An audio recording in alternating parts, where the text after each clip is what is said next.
Tara na, Sir Han. Nakabook na ang kwarto. Tara, umakyat tayo at magsaya. Ikaw, bitawan mo ako. Ang biktimang nasa kamay ko na at hahayaan ko pa bang makatakas ka? Saklolo,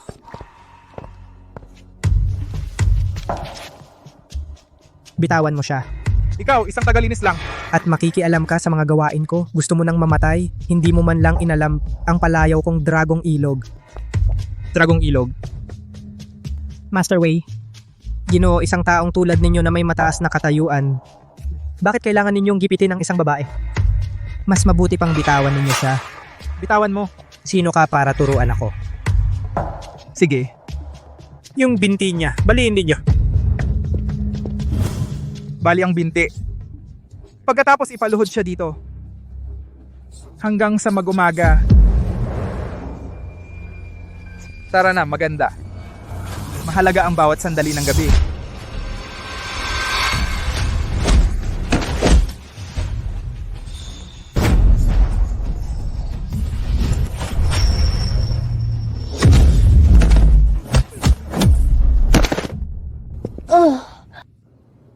Saan ang bahay mo? Ihahatid kita pa uwi. sa... Matandang hayop, gusto mo nang mamatay.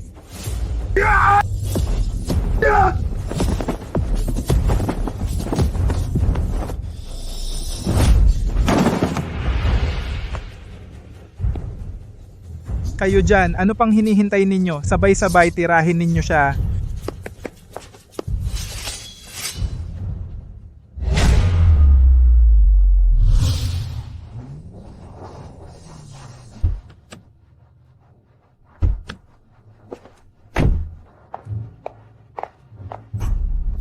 Ito ang CEO ng Chanmen Group.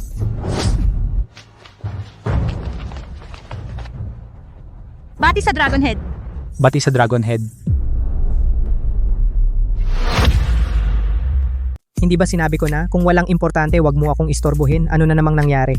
Ang mga pinuno ng 8 sangay sa ibang bansa ay dumating na sa Daksha. Pakiusap, long show, pumunta at magpulong. Ganun ba? Sige, papaghintayin muna sila. Bukas na lang ang pulong. Kailangan ko pang umuwi at magluto para sa anak ko. Ninong.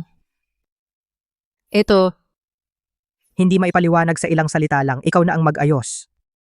Tulungan mo akong ihatid siya pa uwi. oo nga pala. At itong tao, anong gagawin sa kanya? Sa liwanag ng araw na ito, sino ang nag-utos sa inyo na gumamit ng kutsilyo? Paano kung may masaktan? Mali, lahat ito ay hindi pagkakaunawaan. Hunjang Long na si Master Wei. Kanina ang yabang mo Sa harap ninyo wala akong karapatan na tawaging Master Wei. Kung hindi kayo tututol, tawagin ninyo na lang akong Xiaolong. Xiaolong. Natatakot ako na kung tawagin ko. Babaliin na naman ng mga tao mo ang binti ko at papanatilihin akong nakaluhod dito. Wiping, ang lakas ng loob mo. Panginoong Longshu, mali ako. Ako ay may mata na hindi nakakilala sa bundok tay. Nasaktan ko kayo. Pakiusap, maging maluwag kayo. Hayaan ninyo akong umalis na parang wala lang. Sa susunod na makita kitang gumagawa ng masama, hindi na basta suntok lang ang aabutin mo. Umalis ka na dito.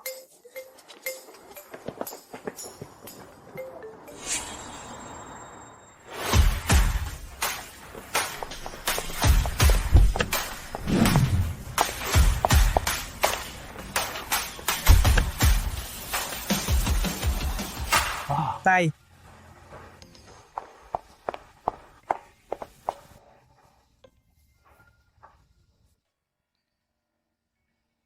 Hoy, anong tinitingnan mo? wala, tara na. Yung balikat na yon parang kay Tay.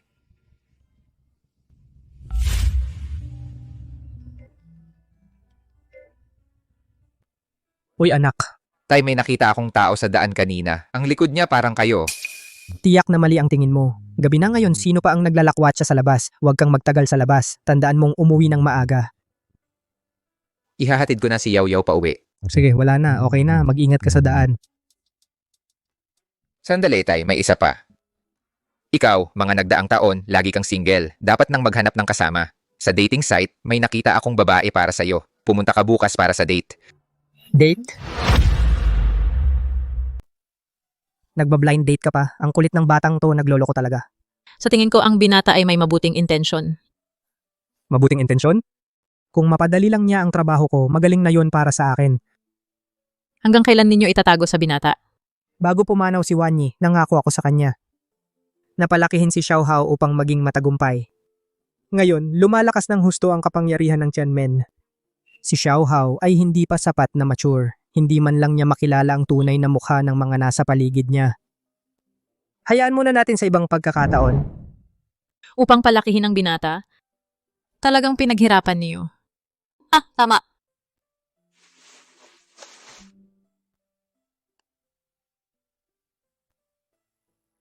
Yingluo, ano ang ginagawa mo? Magba-blind date kayo bukas. Kung magustuhan mo talaga, kailangan mong bigyan siya ng regalo. Ang Heart of the Ocean na ito, walang sino man ang tatanggihan.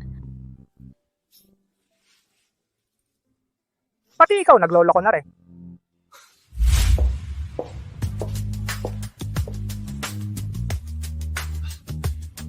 Kayo po ba si Ginang Wang Yanchun?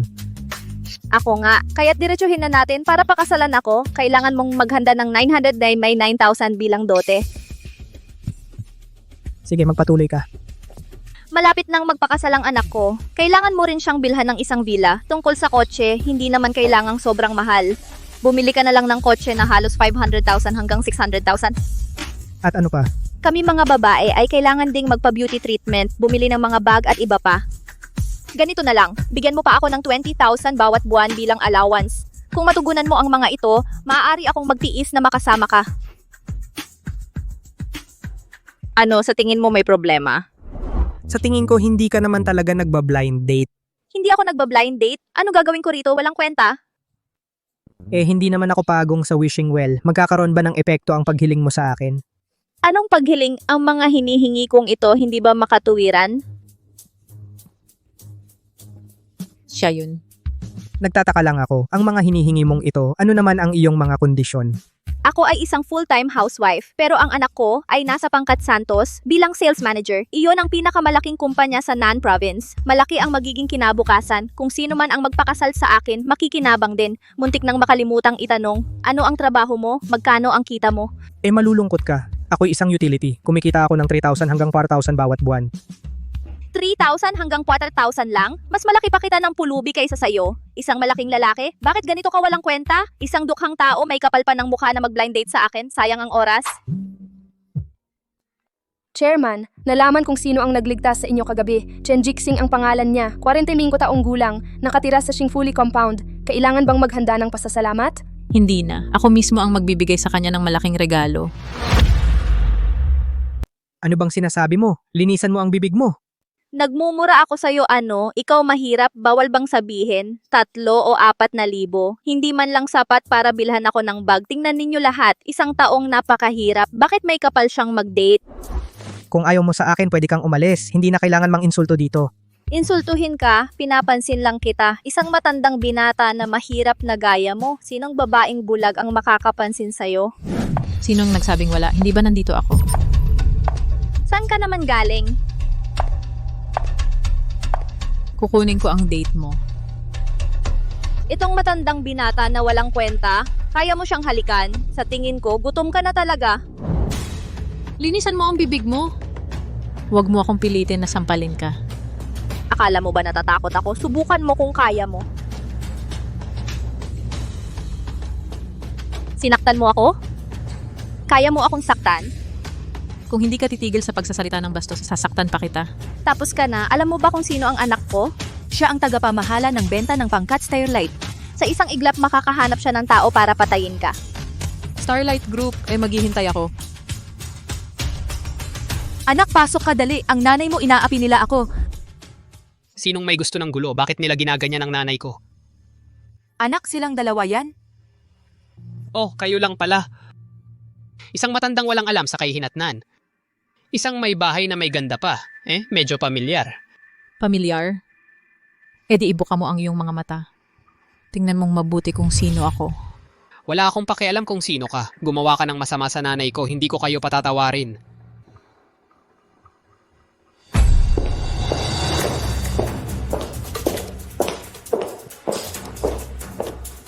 Pagsuway sa nakatataas, pag-atake sa chairman. Wang Hui, ang lakas ng loob mo. Pre, presidente. Wang Hui, di ba? Formal kitang inaabisuhan, sinasibak ka na sa pangkat Xing Hui, dali. Isama mo nanay mo at lumayas ka rito.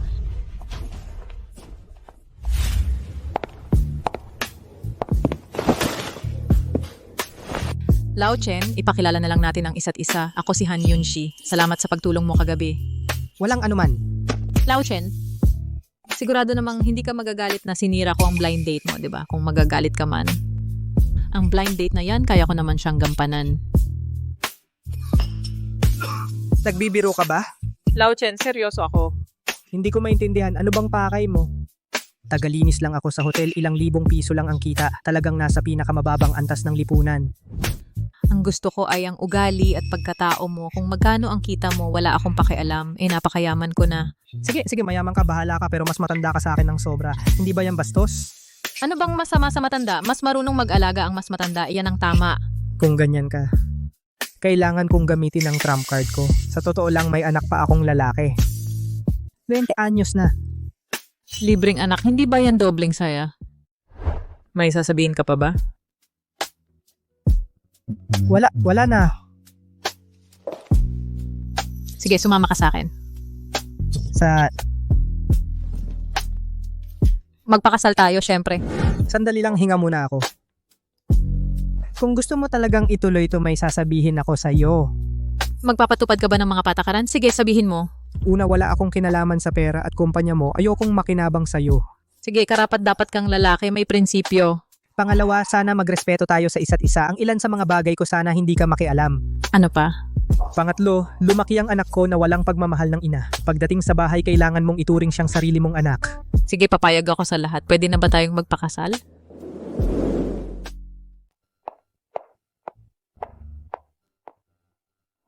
Ang bigla naman nito. Chen, mula ngayon, mag-asawa na tayo sa batas. Kahit medyo mabilis ang takbo, pero may lisensya na tayo. Hindi ko akalain na nakakatawa ka. Kapag may oras na, tawagin mo ang mga bata para magkakilala. Tungkol sa bagong bahay, kapag tapos na ako sa trabaho, sabay tayong pumunta doon. Hoy, teka.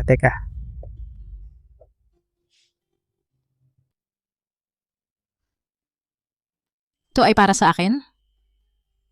Wala akong maipagmamalaki. Maliit lang at hindi mahal. Sana ay tanggapin mo. Siyempre, isuot mo na sa akin.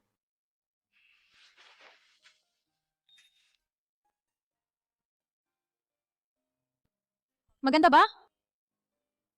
Alin ang mas maganda? Ito o ako? Sige, tumigil na ako sa pang-aasar. Una na ako.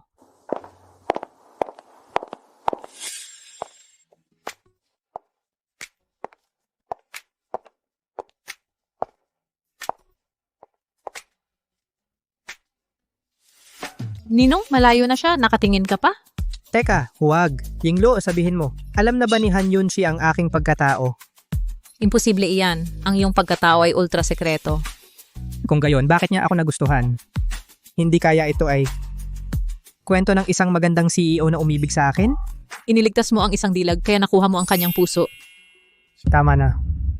Usapang seryoso muna. Nandito na ba ang lahat mula sa overseas branches?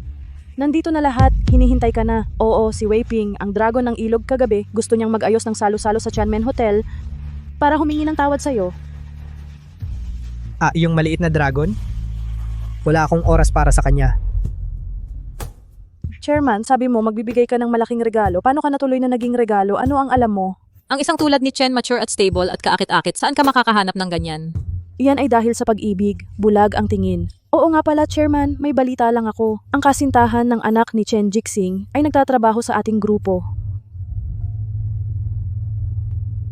Si Lin Mengyao ay bagong empleyado, intern sa Administrative Department. Intern? Utusan ng HR na itaas si Lin Mengyao at dagdagan ang sahod. Gawin siyang director ng Administrative Department.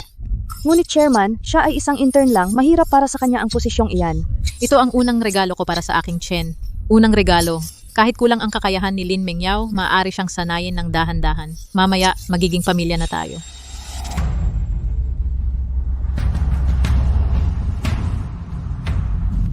Chen?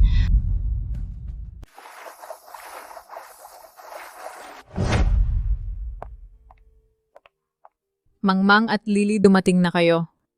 Wow, yaw, nandito ka pala sa Tianmen Hotel para sa birthday party mo. Nakakainggit naman. Ang bait ni Chen Hao sa'yo. Malamang malaki ang ginastos, no? Hindi naman ganun kalaki. Ang bait ng mahal ko sa akin.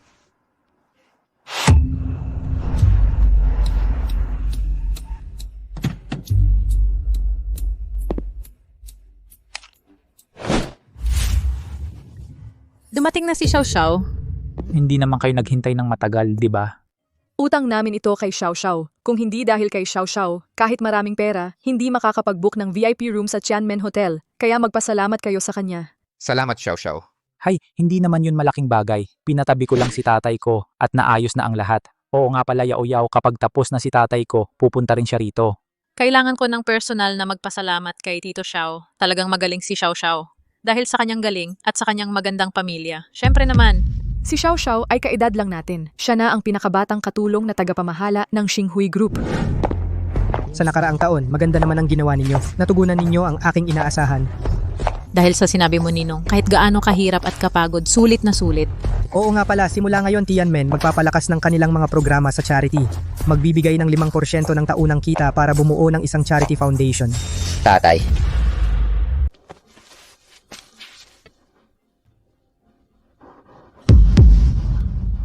Chen Hao, yung tatay mo.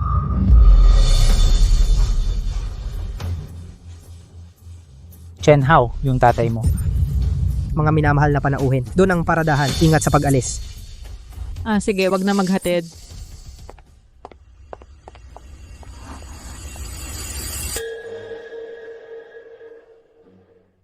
Tatay, bakit ka nandito?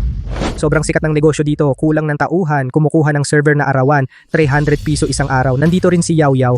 Magandang araw, Tito Chen. Ano ito? Tatay, kaarawan ni Yao Yao ngayon. Magdiriwang ng birthday party dito. Dito, ang mahal naman yan. Probinsyano. Tatay, huwag ka nang makialam. Sige, enjoy kayo sa pagkain at saya. Aalis na ako. Sandali, yung isa, ikaw iparada mo ang kotse ko. Pinapark mo ako? Bakit ang bingi mo? Tandaan, mag-ingat ka, wag mong ma-scratch. Kung hindi, hindi mo kayang bayaran kahit sa susunod mong buhay. Xiaokun, sobra ka na. Siya ang tatay ko. Sobra ba na iparada niya ang kotse? Huwag mong sabihin ako ay kuripot. Ang perang ito ay para sa iyo. Etong pera. Madali lang kitain. Tatay, ikaw. Ah, tama, pagkaparada mo ng kotse, pumunta ka sa aming private room dahil waiter ka, paglingkuran kung sino man pareho lang. Sakto, sa amin, kulang din ng maghahain ng tsaa at tubig. Tama ba mga kaibigan? Tama si Xiao Xiao. Xiaokun, tama na ba? Wala ka bang katapusan? Ang tatay mo talaga ay tagapaglingkod, kahit kanino kitain pareho lang. Xiao Hao, huwag kang magpabigla. Okay lang yan. Salamat sa lahat ng kamag-anak at kaibigan na kahit abala kayo ay dumalo sa aking birthday party. At saka, salamat din sa aking fiancé na si Chen Hao na nag-organisa ng napakagandang party para sa akin. Yao. Basta masaya ka, okay na. Yao para sa iyo, si Director Zhao. Kumusta, Director Zhao? Ano po ang kailangan ninyo sa akin? Miss Lin, congratulations na promote ka. Opisyal kang itinalaga ng grupo bilang administrative director. Taunang sweldo na 2 milyong piso. Ano? Gagawin akong administrative director. Maya-maya may maghahatid ng appointment letter. Saka may ipinapahatid din ng chairman. Sabi niya, magiging pamilya na tayo, huwag masyadong formal. Yao, ang galing. Yaman ka na. Oo, magiging high executive ka na. Taonang 2 milyong piso ah. Congratulations Yao, biglang naging director ng Starlight Group. Ipinapakita kung gaano ka pinahahalagahan ni Chairman Han. Talagang marami kang magagawa sa hinaharap. Naiinggit nga ako. Baka prank lang yan. Kakasimula pa lang ni Yao sa trabaho, intern pa lang siya. Paano siya biglang na-promote sa ganyang kataas na posisyon? Hoy Chen, anong ibig mong sabihin? Sa tingin mo ba hindi karapat dapat si Yao sa posisyon? Huwag mong sabihin na naiinggit ka. Hindi mo kayang makita na maganda ang kapalaran ng iba. Starlight Group, ito ang kumpanya ni Yung Si.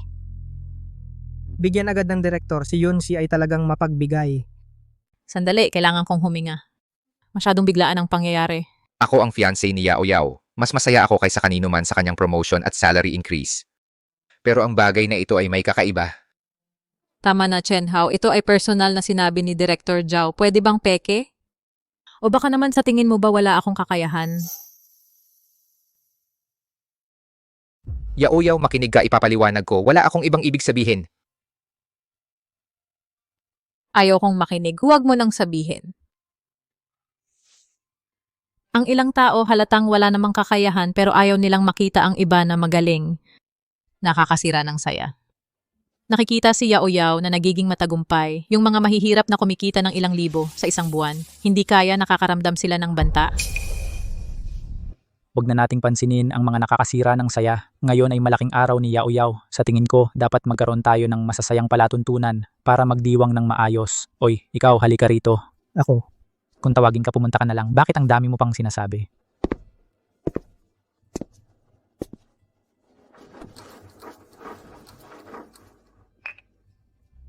Kayo mga manggagawang nasa pinakamababang antas, malamang magaling kayong uminom. Kung hindi, magpakita ka ng performance para kay Yaoyaw para pasayahin kaming lahat.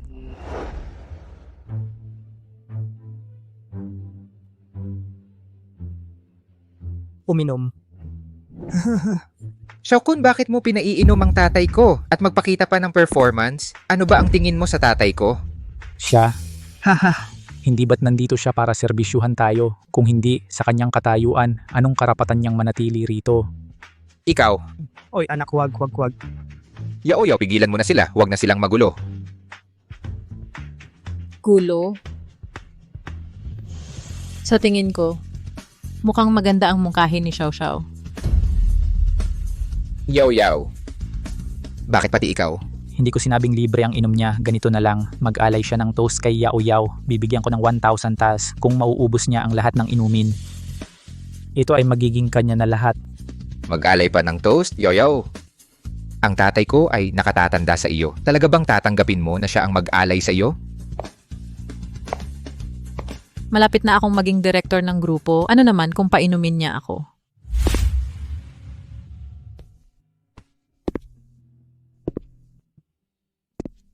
Yaw, pinalaki ka ni Tito Chen, di ba?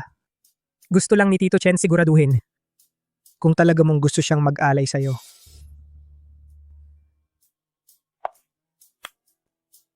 Tito Chen? Hindi madali kumita ng pera at ang ganda naman ng loob ni Mr. Xiao. Tungkol sa pag-alay, formalidad lang naman yan. Sige, ano pang iniisip mo? Dekalidad itong mga alak ko, 12 ng libo isang bote. Kung hindi dahil sa kaarawan ni Yaoyaw, mga probinsyano tulad mo hindi makakatikim nito sa buong buhay.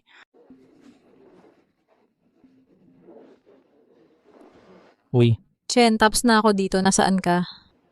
ako? Oy, may kasama ka pala. Wala siyang oras sa'yo ngayon. Naghihintay kaming lahat na ialay niya si Yaoyaw. Lin Mangyaw? Pag-alay? Kalokohan? Bakit mag-aalay ang biyenan sa manugang? Anong manugang? Anong manugang? Huwag kang magsalita ng kung ano-ano, matandang babae. Hindi ako magpapakasal kay Chen Hao.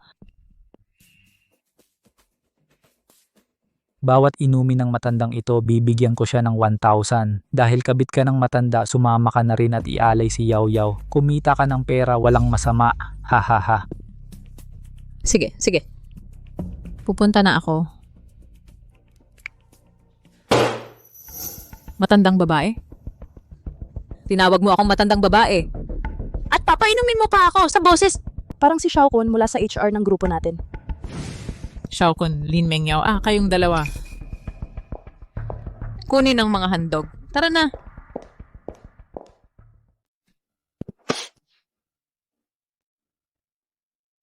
Darating din ang dati mong syota. Masaya ka ba? Kapag dumating na siya talaga, baka hindi na kayo matatawa. Hahaha, ibig mong sabihin, ang galing ng syota mo. Haha. Curious ako, sino kaya ang alin na yun na pumayag sa katulad mo? Walang kwentang tao. Tama nga pala. At ikaw, Chen Hao, narinig mo ba? Si Yaoyaw mismo ang nagsabi, hindi kanya pakakasalan. Hahaha. Lin Mengyaw. Anong ibig mong sabihin? Kailangan ko bang sabihin ng diretsyo? Chen Hao, sa tingin mo ba ngayon, anong bagay sa'yo sa akin? Dahil na-promote ka, kaya gusto mo na akong iwan, Lin Mengyao. Ngayon, naging ibang-iba ka na para sa akin. Natatandaan mo noong nag-aaral tayo, dumaan tayo sa tindahan ng duwayuan. Binilhan kita ng plastic na singsing. Tuwang-tuwa ka noon. Tumatalon-talon. Kahit maligo, ayaw mong tanggalin. Pero ngayon, naging sobrang realistic ka na at mahilig sa yabang. Pwede bang tumigil ka sa pagiging bata? Tama, nagbago nga ako. Sa sarili kong pagsisikap, Nakuha ko ang pagkilala ng chairman. Naging direktor ako ng kumpanya. at ikaw hindi nagbago. Wala pa rin kwenta. Chen Hao. Maghiwalay na tayo. Ang galing, yaw-yaw, sa wakas natauhan ka na. Sinabi ko na sa'yo dati pa, si Chen Hao na ilang libo lang ang kita, isang mahirap, hindi talaga bagay sa'yo. Pagkatapos ngayong araw, si Yaw Yaw ay aangat ng husto. Chen Hao, basurang katulad mo, hindi ka man ng kapantay ng kanyang daliri sa paa. Kayong dalawang babae, paano kayo makakapagsalita ng ganyang kasamaan? Matanda ka, may kapal ka pang magsalita. Ang dahilan kung bakit hinahamak si Chen Hao ay dahil sa'yo. Dahil may ama siyang katulad mo na walang kwenta, kaya nagkaanak ng basurang anak. Tama si Ginong Xiao. Kung ano ang ama, yon din ang anak. Tama na kayo. Kung may gusto kayo, sa akin na lang. Huwag ninyong insultuhin ang tatay ko. Chen Hao, alam kong hindi ka kampante, pero sasabihin ko pa rin sa'yo, ang kailangan ko ay isang taong kasabay ko sa pag-unlad at makakasama sa karangalan, hindi isang tao na ilang libo lang ang sahod at nakaasa pa sa akin. Kasabay sa pag-unlad? Makakasama sa karangalan? Lin Mengyao, hindi mo naman talaga iniisip na ang posisyon mong direktor ay sa sarili mong pagsisikap?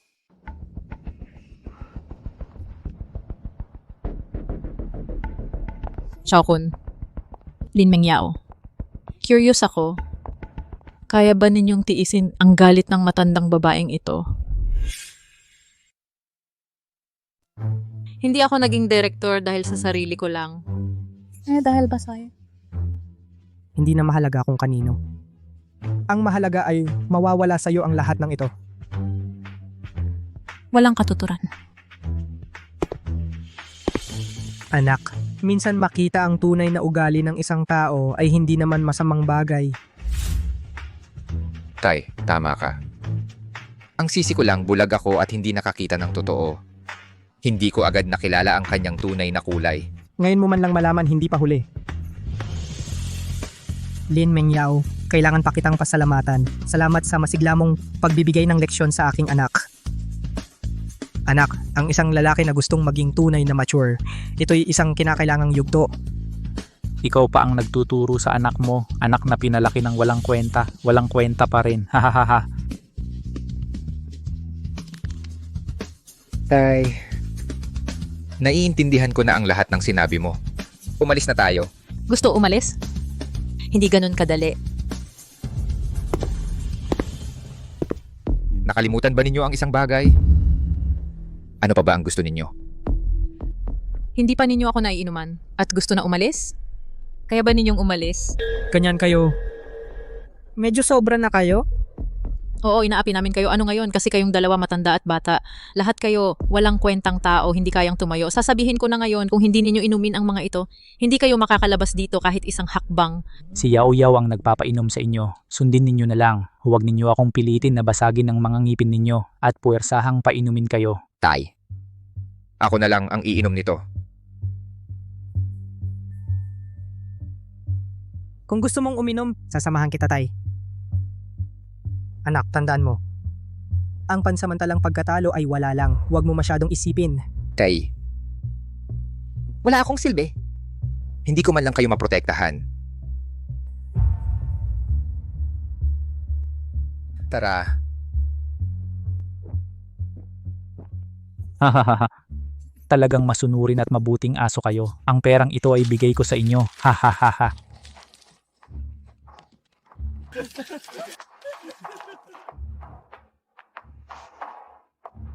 Anak, tandaan mo ang mga ngiti nila ngayon. Kung gaano sila kasaya ngayon, ganun sila kaiyak mamaya. Gusto ninyo kaming paiyakin? Bakit? Dahil ba sa bibig mo, ang ilang tao mahilig magpanggap? Sir Xiao, dapat ninyo siyang turuan ng leksyon. Matandang walang kwenta, gusto mong magpanggap. Ngayon, papakitaan kita ng tunay na pagpapanggap. Halika kayo. Suntukin ninyo ang bibig ng matandang ito. Basagin ang mga ngipin. Hindi sapat ang isang leksyon. Gagamitin ko ang pangalan ng Xinghui Group. Ganap na iba ng dalawang walang kwentang ito. Sino man na makakita sa kanila sa Cloud City. Saktan ninyo sila ng todo hanggang mamatay. Pagkatapos pumunta sa akin para sa gantimpala.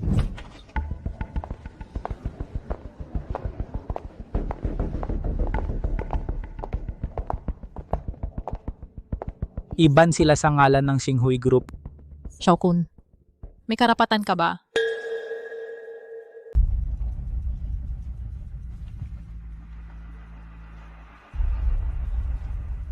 Bakit nandito si chairperson? Kung maisip ng chairperson na ginagamit namin ang aming posisyon para mang-api, mahirap na itong ayusin. Chairperson, hindi ganyan ang nangyari, chairperson. Ayoko ng mga palusot mo. Makinig po kayo sa aking paliwanag. Ang walang hiyang mag-ama ito, ginulo nila ang birthday party ng sadya. Kaya medyo naging masyado akong matapang sa salita. Xiaokun, para kang nagsasawa na sa buhay. Babalikan kita mamaya. Parang hindi tama ang sitwasyon. Ngayon pumunta ako dito. Para bigyan ng isang bagong miyembro ng pamilya na ngayon ko lang nakilala ng isang regalo. Basahin mo. Isang villa sa Cloud Palace, isang limited edition Maserati, isang Patek Philippe na pinakamataas na uri, at isang tseke na 10 milyong piso. Bagong miyembro ng pamilya na unang beses nating makilala. Yao, naalala mo ba? Sinabi ni Director Zhao sa telepono, itinuring ka ng chairperson bilang pamilya. Inutusan din ako ng chairperson na sabihin sa iyo ang isang bagay. Sabi niya, magiging pamilya na tayo mula ngayon. Huwag na tayong mag-umayam.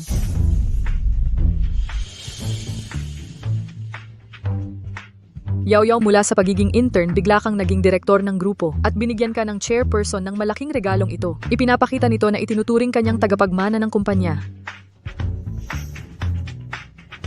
Yao, talagang yumaman ka ngayon. Kapag pinagsama-sama ang mga ito, nagkakahalaga ito ng 10-10 milyon. Nandito na si Assistant Lee.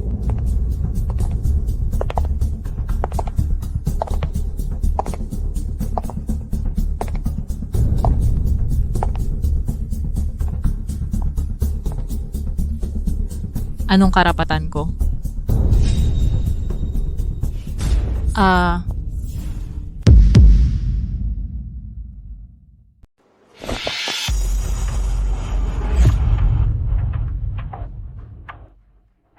Ano ang nangyayari? Ang mga bagay na ito ba ay hindi ba para kay Yao?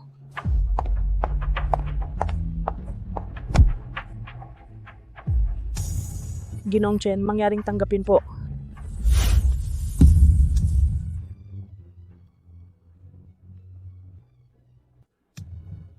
Ang mga bagay na ito, ibinigay sa akin. Imposible. Hindi ito maaari. Pangulo, nagkakamali po ba kayo? Pinapromote ninyo po ako bilang direktor. Ako po ang pinahahalagahan ninyo. Tungkol naman kay Chen Hao, wala siyang kwenta. Ikaw lang? Gusto mo pa ang mga regalong yon? Hindi lang iyong mga regalo. Ang posisyon ng direktor. Hindi ka karapat-dapat.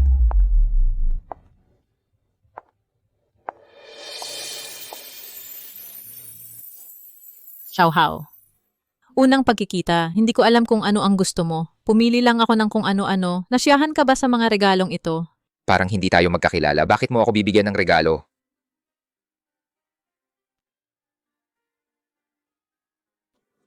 Lao Chen. Hindi mo pa ba sinasabi sa kanya? Wala pang oras eh. Pangulo, kayo at sila, ano ba talaga ang relasyon? Nagtataka ka ba? Sasabihin ko na sa inyo ngayon. Ako ang tinutukoy ninyo na matandang babae. Ano? Chen. Oras na para ipaliwanag ng malinaw sa bata.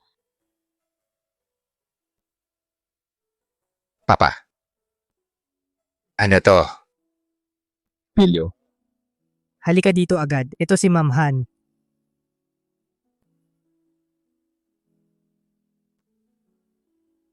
Maamhan. Ang tamis ng dila ni Wu. Pero kapag magkakilala na tayo, mas gusto ko na tawagin mo akong nanay. Nanay. Papa, ano ba talaga ito? Ikaw, hindi ba ikaw ang nag-aayos para makahanap ako ng asawa? Ito na. Ibig mong sabihin ang asawa na nahanap mo ay ang chairman ng Xinghui Group?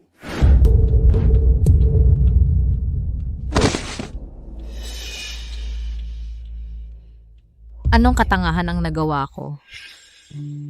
Ano yung ekspresyon ng mukha mo? Sa personalidad ng tatay mo, makahanap ng kasama tulad ni Ma'am Han. Kakaiba ba? Nagpapasalamat din ako na makilala ang isang lalaking tulad ni Chen.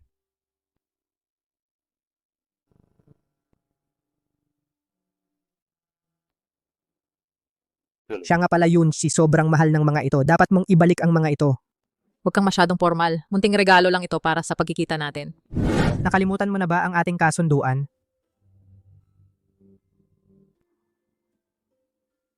Mas mabuting respetuhin natin ang kagustuhan ni Hao. Anak, tanggapin o hindi, nasa iyo ang desisyon.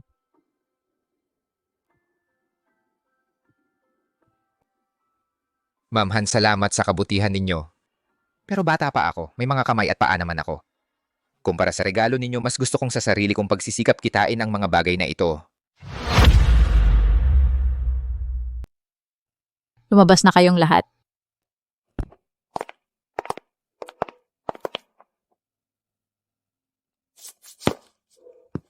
Yao, sana hindi ka nakipag-break kay Chen Hao. Sa oras na iyon, magiging manugang ka na ni President Han. Oo nga. Ang ganyang malaking kayamanan ay nawala sa aking mga kamay. Yao, hindi ka dapat sumuko ng madali. Mahal na mahal ka ni Chen Hao. Baka may pagkakataon pa na magkabalikan kayo. Pero ginawa ko na sa kanya ang mga bagay na iyon. Bakit ka nag-aalangan? Ano ba ang halaga ng pride? Ang pagkakataon ay nilalabanan. Chen Hao, ako. Ano ang gusto mong sabihin? Chen Hao, ako. Ano ang gusto mong sabihin? Chen Hao.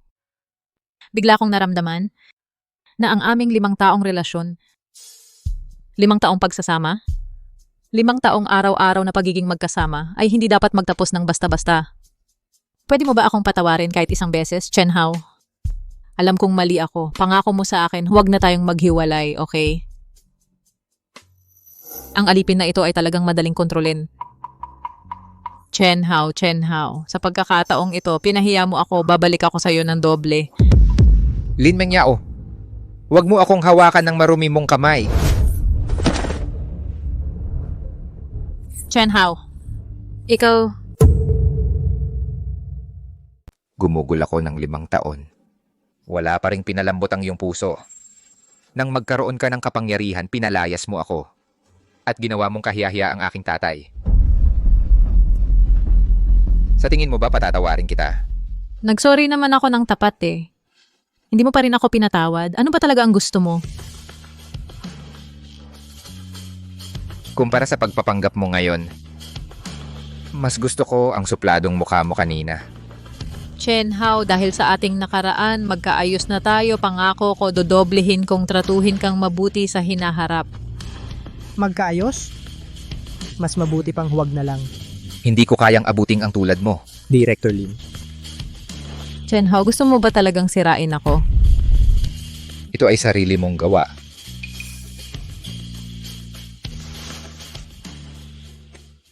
Magaling, hindi mo binigo si tatay. Gaya nga ng kasabihan, marami pang ibang babae sa mundo, bakit kailangan mong kumapit sa isang baluktot na puno? Maraming mababait na babae sa mundo. Sino ang sinasabi mong baluktot na puno? Dahil hindi ka pinatawad ni Xiao Hao, kaya formal kong inaanunsyo. Tama nga. At ikaw, Xiao Kun. Sinisante ka rin. Han Yunxi, akala mo ba mahalaga sa akin ang trabahong ito? Master Xiao. Ano ngayon ang gagawin natin? Huwag kang mag-alala. Nandito ako. Meron ka pa bang ibang sandigan, Master Xiao? Ang aking sandigan ay ang pamilya Xiao na nasa likod ko. Kamakailan lamang ang pamilya Xiao at isang malaking tao mula sa punong tanggapan ng Tianmen ay nagtayo ng matibay na ugnayan. At ang aking ama ay na-promote dahil dito tumalon upang maging pinuno ng sangay ng Yuncheng ng Tianmen Group. Ano? Ang laki ng background ni Sir Xiao. Dati, bakit ka pa nandyan sa kumpanya ng Xinghui? Noong una, mahina ang angkan naming Xiao. Kailangan naming umasa sa grupo ng Xinghui. Pero ngayon, hindi na kailangan. Nakasama na kami sa Tianmen Group. Ang pag-angat ng angkan naming Xiao sa Southern Province ay hindi na mapipigilan. Yo, isang maliit na grupo lang ang Xinghui. Wala nang dapat ikalungkot. Kung gusto mo lang, sa isang salita ko, makapasok ka na sa Tianmen Group. Yan ang maalamat na Tianmen. Trilyon-trilyon ang yaman. Negosyo sa buong mundo. Kahit gaano kalakas ang Xinghui, sa Southern Province lang sila makapangyarihan. Kung ikukumpara sa Tianmen Group na malaking kapitalista, Malayo ang agwat. Sir Xiao, totoo ba ang sinasabi mo? Bakit naman kita lolokohin? Sir Xiao, tulungan mo akong maghiganti. Turuan mo ang tamad na mag-ama na ito. Oo nga pala, at iyong matandang babae, ilang beses akong sinampal. Babayaran ko siya ng doble. Walang problema. Kakatawag ko lang ng isang malaking tao sa mundo. Darating siya sa lalong madaling panahon. Kapag dumating siya, kayong lahat kayo mapapahamak. Xiao-kun, kahit sino ang tawagin mo, handa akong harapin. Oh. Paano kung sabihin ko na tinawag ko si Anya Shuluo at si Yu Jiaolong? Ano? Yu Jiaolong. Sir Xiao, ang Yu Jiaolong na sinasabi mo, hindi ba iyon ang Hun Jianglong ng Southern Province, si Wei Ye, ang kanyang pinakamatapang na tauhan? Sir Xiao, nagawa mong tawagin ng ganun kalaking tao. May utang siya sa akin. Nangako na sa anumang problema sa Southern Province, tutulungan niya akong ayusin. Kung hindi ganun kadaling tawagin. Si Yu Jiaolong. Lao Chen Xiao Hao, ito ay problema. Yu Jiaolong malakas ba? Hindi lang basta malakas. Sa mga bali-balita, si Hun Jianglong ay nangibabaw sa Timog Probinsya sa loob ng 10 taon dahil kay Yu Jiaolong. Bagamat isang babae, kilala siya sa pagiging mabangis. Ang mga nahulog sa kanyang kamay ay hindi mabilang. Xiao Xiao, ang pangalan ni Yu Jiaolong ay talagang sikat. Tingnan mo, takot na takot sila. Lin Mengyao Xiao-kun, ito ay personal na gulo natin. Kung may problema, ako ang harapin. Huwag idamay ang tatay ko at si Han Yi. Ngayon, natatakot ka na? Bakit ngayon ka lang? Kanina nung ininsulto mo ako, hindi ka ba mayabang? Yun ang tawag mo sa insulto? Ikaw naman ang may kasalanan una.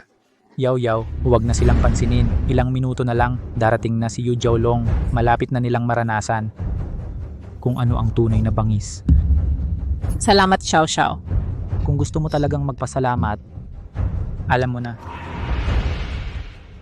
Akala nyo ba talaga na kung dadalhin ninyo si Yu Jiaolong, sigurado na kayong mananalo? Eh kung hindi, Nakakatawa. Hindi ba kayo kaya ni Yu Jiaolong? Huwag na nating banggitin si Yu Jiaolong. Kahit ang boss niya na si Hun Jianglong ay hindi maglakas loob sa harap ko. Lao Chen, hindi pwedeng sabihin ng ganyan. Sino yang ang lakas ng bibig?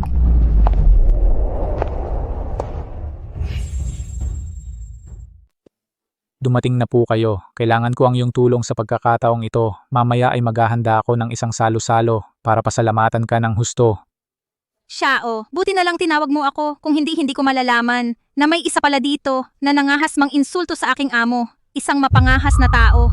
Matandang walang galang, talagang hinahanap mo ang kamatayan mo. Naglakas loob kang magsalita ng ganoon kalaking kawalang galang. Hinihiling ko po sa inyo. Parusahan ng taong ito, ipagtanggol ang karangalan ni Master Wei. Hindi mo kailangang ipaalala. Gagawin ko rin ito, mang insulto sa aking amo. Walang makakapagligtas sa iyo, Sanan. Kahit 10 buhay mo ay hindi sapat. At ang dalawang yon, kasama rin niya. Madali lang. Yungsi, nakita mo na ang sitwasyon ngayon.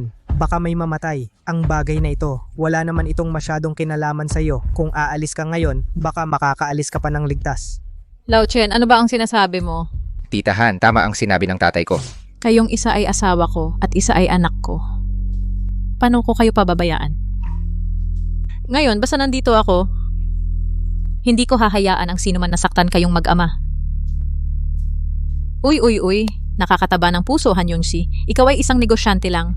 Ano ang gagamitin mo laban kay Yu Jiaolong, isang malaking amo na ganyan ang antas? At protektahan silang dalawa, ikaw mismo ay hindi na makakapagligtas sa sarili mo. Yu Jiaolong, wag mo lang silang saktan ng mag-ama. Anumang halaga, ako, Han Yunshi, ay handang managot sa lahat. Yunshi. Han Yunshi. Maaari ko bang maunawaan na humihingi ka ng tawad? President Han ng Starbright Group. Tama. Ako anumang kondisyon mo, sabihin mo lang basta kaya kong tuparin. Kung ibang bagay naman, bibigyan ko pa si President Han ng konsiderasyon pero ngayon, talagang imposible. Ano? Una, utang ko kay Young Master Xiao. Pangalawa, at ang pinakamahalaga, ang taong ito ay walang galang naglakas loob na hamakin si Master Wei. Sa kadahilanang ito lamang, dapat siyang mamatay. Master Yu Jiaolong, hindi niya sinasadya. Magbabayad ako kahit magkano pera. President Han, masyado mo akong minamaliit. Si Master Wei ang pinakahinahangaan ko sa buhay. Kung hindi ko siya parurusahan at hahayaan ko lang siya ng ganon, paano ako haharap kay Master Wei? Yung si huwag mo akong ipagtanggol. Pero, Isa lang ang tatanungin ko. Pumunta ka rito. Alam ba ni Wei Ping? Naglakas loob ka bang banggitin ang pangalan ni Master Wei? Hinahanap mo ang kamatayan. Huwag muna magmadali. Sagutin mo ang tanong ko. Alam ba ni Wei Ping? Nakakatawa talaga. Patay ng isang matandang walang kwenta tulad mo. Kailangan ko pang humingi ng pahintulot kay Master Wei. Iminumungkahi ko pinakamabuting ipaalam mo sa kanya para maiwasan ang malaking gulo. At baka madamay pa siya. Master Yu Jiaolong, huwag kang maniwala sa kanyang kasinungalingan. Gusto lang niyang maantala ang oras. Si Master Wei ay sobrang abala, wala siyang panahon para sa maliit na bagay na ito.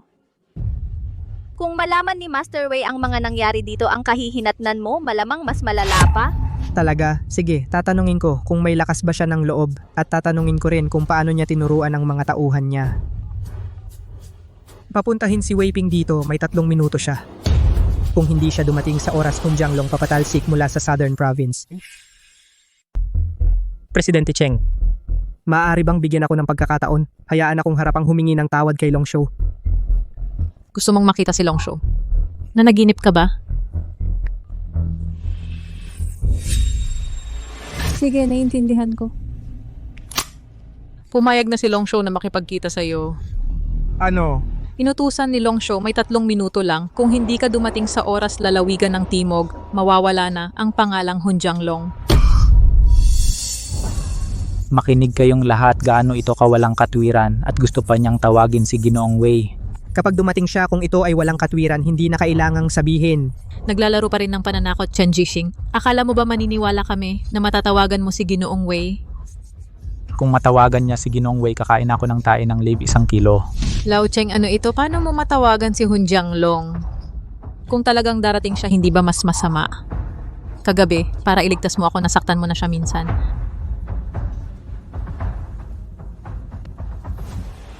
Yung si... Kumalma ka. Maniwala kang magiging maayos ako. Pero paano mo ako mapapaniwala? Tama na ba ang kalokohan mo? Una, sinaktan mo si Ginoong Wei at ngayon ginagawa mo akong tanga. Akala mo ba si Yu Jiaolong ay mahina?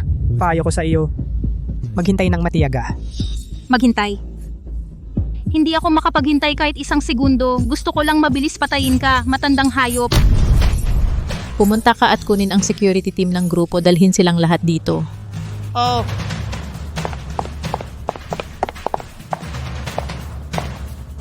Yu Jiaolong, hanggat nandito ako, hindi ko papayagan na galawin mo kahit 1 buhok ni Lao Cheng. Gusto mong galawin ang tatay ko? Tinanong mo ba ako ang anak niya? Sige. Papatayin ko kayong 3. Sabay-sabay sa kamatayan.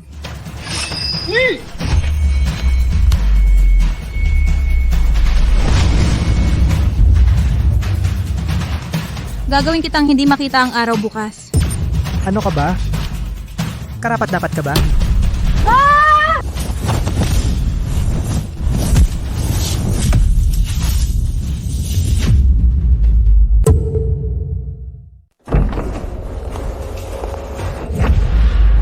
Tigil na kayong lahat.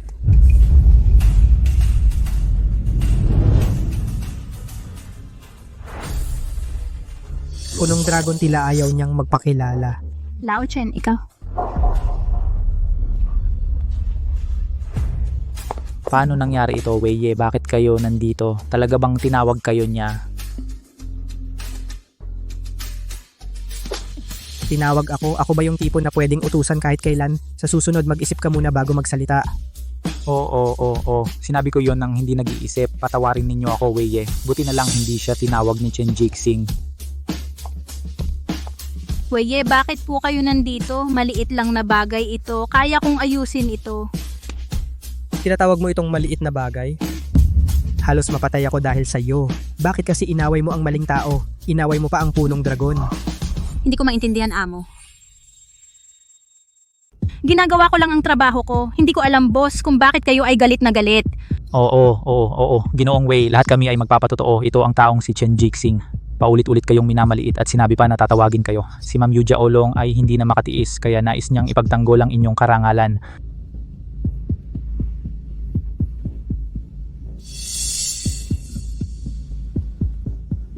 Ginoong Chen. Kung ano ang kinakatakutan, yun ang darating. Okay lang. Long, hindi. Ginong Chen, Ang aking mga tauhan ay naging padalos-dalos.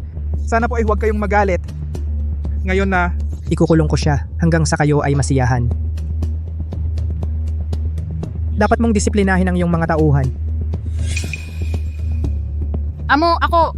Tumahimik ka! Sa mundo ng mga mandirigma, ang batas ay ang katarungan at moralidad ang nauuna. Hindi pwedeng abusuhin ang kapangyarihan at apihin ang mahihina. Kung malaman ko ulit na ginagamit ninyo ang aking pangalan, gumagawa kayo ng mga kalokohan sa labas, hindi ko kayo patatawarin.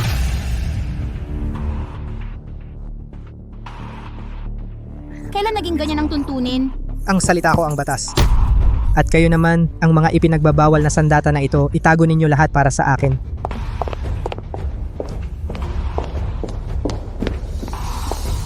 Chairman, kailangan pa ba...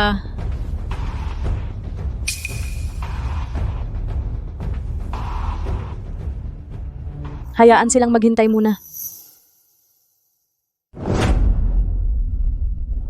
Ginoong Han, ang mga tauhan ko ay walang modo kagabi.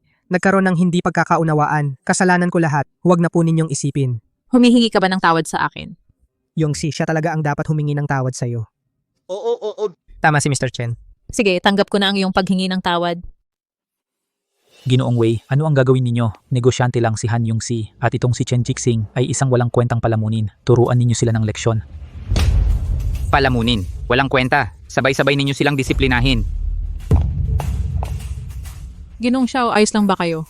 Ginoong Wei, paano ninyo ako mapagkamalang kaaway? Ang tatay ko ay nakasama ninyo, nakasabay sa pagkain. Kung hindi para sa iba, para naman sa akin. Ginoong Wei, ipinapangako ko.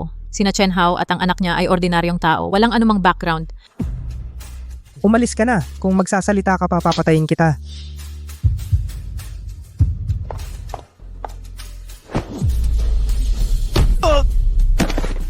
Humingi kayo ng tawad kay Mr. Chen. Lolo Wei, ano po ang ginagawa ninyo? Wala nang sat-sat, magsorry ka na kay Ginong Chen, sinasagip kita. Magsorry ka sa kanya. Sino ba siya? Siya ay walang kwentang lalaki na umaasa sa babae. Kung magsalita ka pa ng walang katotohanan. Tigil. Xiao Yunting. Taisak Lolo. Tito Xiao, tulungan ninyo si Master Xiao si Lolo Wei ay parang nababaliw. Palagi niyang binubugbog si Master Xiao. Pinilit pa niya si Master Xiao na humingi ng tawad sa iba. Hindi ako bulag. Nakita ko lahat, Wei Ping. Bitawan mo ang anak ko. Tay dumating ka na mamamatay na ako sa pagkabugbog. Xiao Yunting, ang anak mo ay dapat turuan ng maayos. Napaka-disrespectful. Ako na ang magtuturo sa anak ko. Wala kang pakialam. Ang dragon ng ilog ay nang-aapi sa pamilya. Xiao, binugbog ko siya para sa kanyang ikabubuti. Kung hindi, baka gumawa siya ng malaking gulo. Binugbog mo siya ng ganito. At may kapal ka pang sabihin na para sa kanya iyon. Paano mo nasabi iyon? Tatay, kailangan mong ipaglaban ako. Walang takot ito. Nangahas siyang galitin ang hindi dapat galitin. Kung hindi ako pumagitna sa tamang oras, pati ikaw ay madadamay. Ang taong hindi dapat galitin. Sino ang tao na ginawa ng kasalanan ng iyong anak ay natural na Long? Ang pinahahalagahan ni Wei Ping, ano ba talaga ang kanyang pinagmulan? Pasensya na, Gino. Paano ka nagawa ng kasalanan ng aking anak? Ang iyong anak ay may masamang intensyon dahil lamang sa isang maliit na hindi pagkakaintindihan, gusto niyang patayin ng tao. Kung hindi mo siya didisiplinahin, Mr. Xiao, huli na ang lahat. Tatay, hindi mo kailangang maging magalang sa kanya. Temporary lang siya, walang kwentang tao. Tio Xiao, makakapagsaksi ako. Tama si Xiao Xiao. Kilala ko ang kanilang pamilya ng lubusan. Talagang ordinaryong tao lamang. Tama. Isa lang akong ordinaryong tao. Narinig mo ba, Wei Ping? Para sa isang ordinaryong tao, Pinaluhod mo ang anak ko sa harap ng maraming tao. kung hindi mo ako bibigyan ng paliwanag ngayon, Hindi ito matatapos. bahala ka sa iniisip mo. Ginawa ko na ang lahat ng makakaya ko. Sana hindi ka magsisi sa huli. Ang nangyari ngayon ay dahil sa maling gawain ni Xiao Kun. Presidente Xiao, bilang isang mataas na opisyal ng Tianmen Group, sigurado akong naiintindihan mo ang sitwasyon. Maaari bang... Puso ng dagat, paano napunta sa iyo? Ano ang puso ng karagatan? Ito ba ang tinutukoy mo?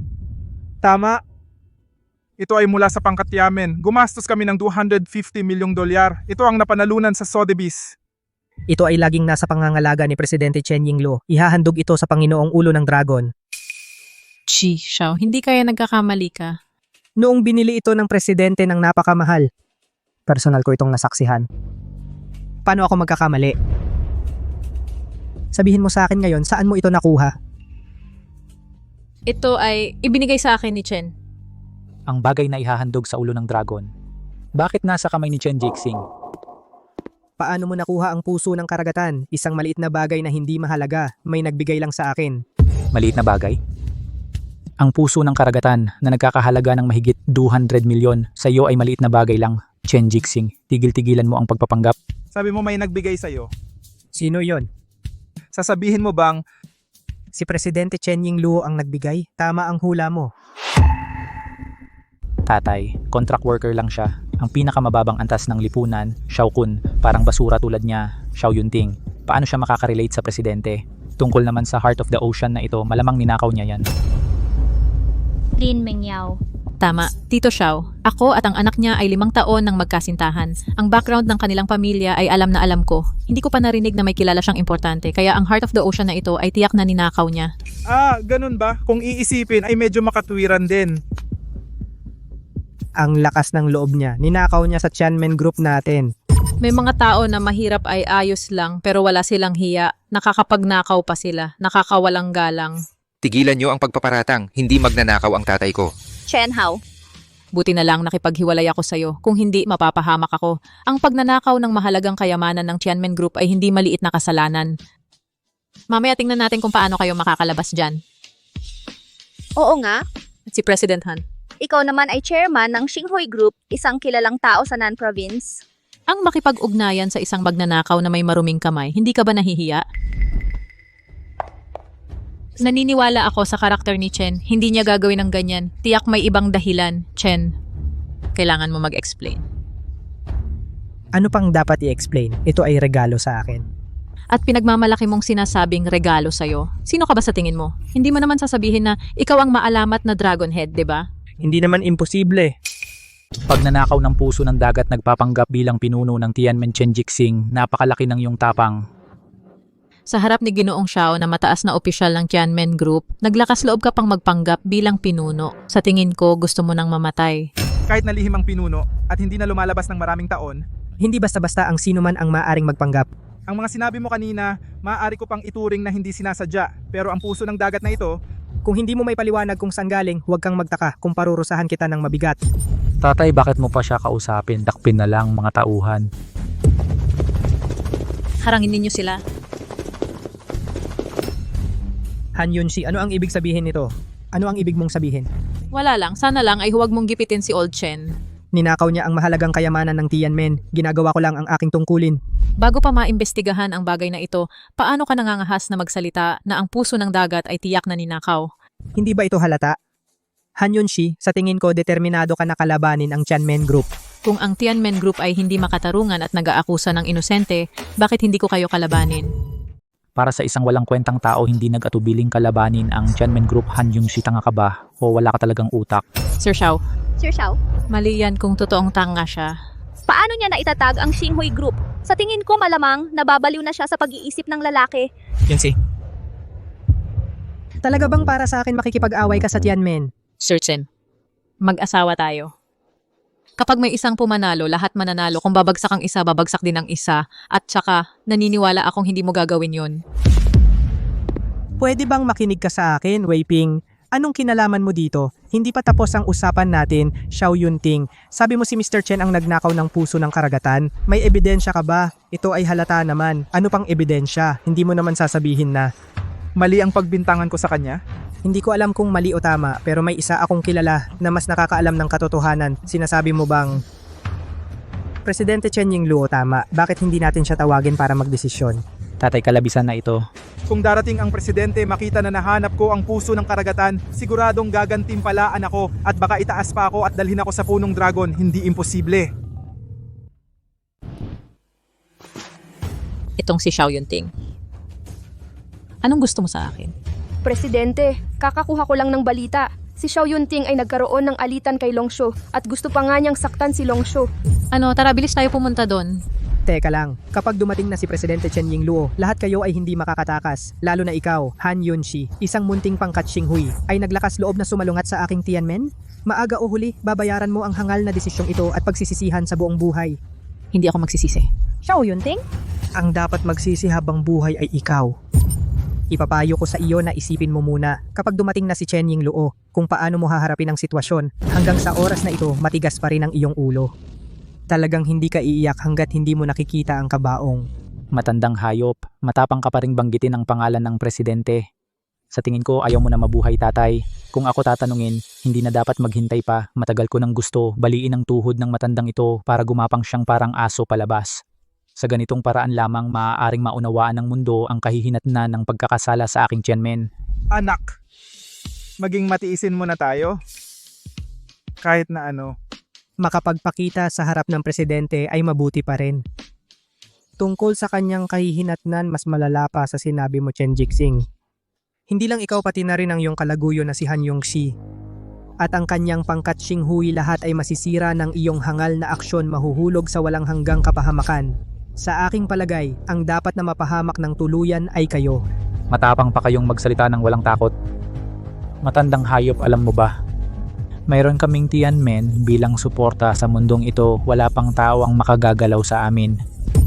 Ang orihinal na layunin ng pagtatag ng Tianmen ay upang protektahan ang pamanang Daxia mula sa pagkaagnas ng mga mapagsamantalang dayuhang kapital. Ngunit kayong mag-ama ay umaasa sa pangalan ng Tianmen upang gawin ang gusto ninyo rito. Walang batas at walang Diyos, kahit ngayon ay hindi dumating si Yingluo, itatapon ko kayong dalawa at bawalan magpakailanman. Itatapon, bawalan, sabi ko matandang hayop, gusto mo bang maging nakakatawa? Ahahaha. Ilak ang lahat ng labasan. Ngayon ako ay maglilinis ng bahay para sa Tianmen.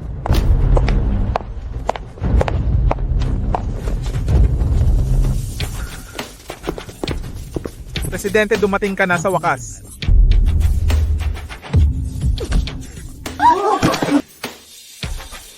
Lumabag sa mga patakaran ng samahan. Karapat-dapat sa kamatayan.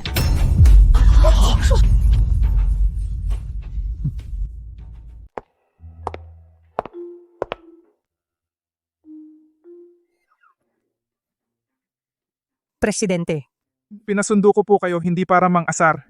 kundi may napakahalagang bagay. Sabihin mo nga.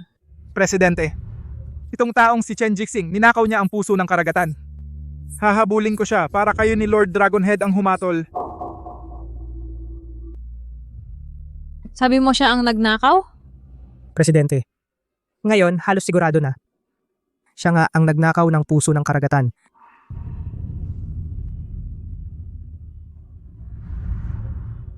Kung nagnakaw ako o hindi, hindi ikaw ang masusunod. Dumating na ang presidente, wala kang palusot at saka may magpapatunay.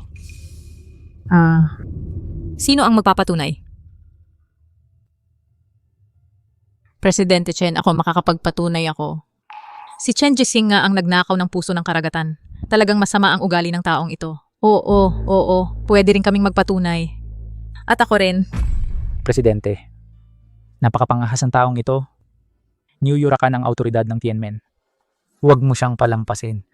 Pinipilit ninyong siraan ang tatay ko ng walang basihan. Presidente Chen, huwag kang maniwala sa kanila. Hindi gagawa ng ganyan ang tatay ko.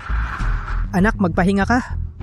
Ang katotohanan ng ilang bagay, hindi nila basta-basta mababago.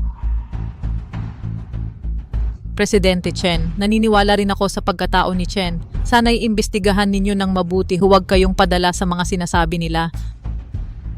Kung ano talaga ang totoo, alam ko naman yon. Presidente, hindi lang niya ninakaw ang puso ng karagatan. Kanina ay mayabang pa siyang nagsalita. Sabi niya ang puso ng karagatan ay bigay raw ninyo sa kanya. Nakakatawa, hindi ba? Nakakatawa.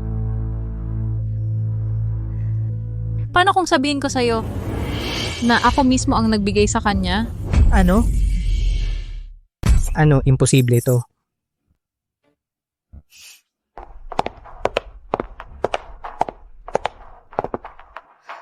Umalis kayo dito.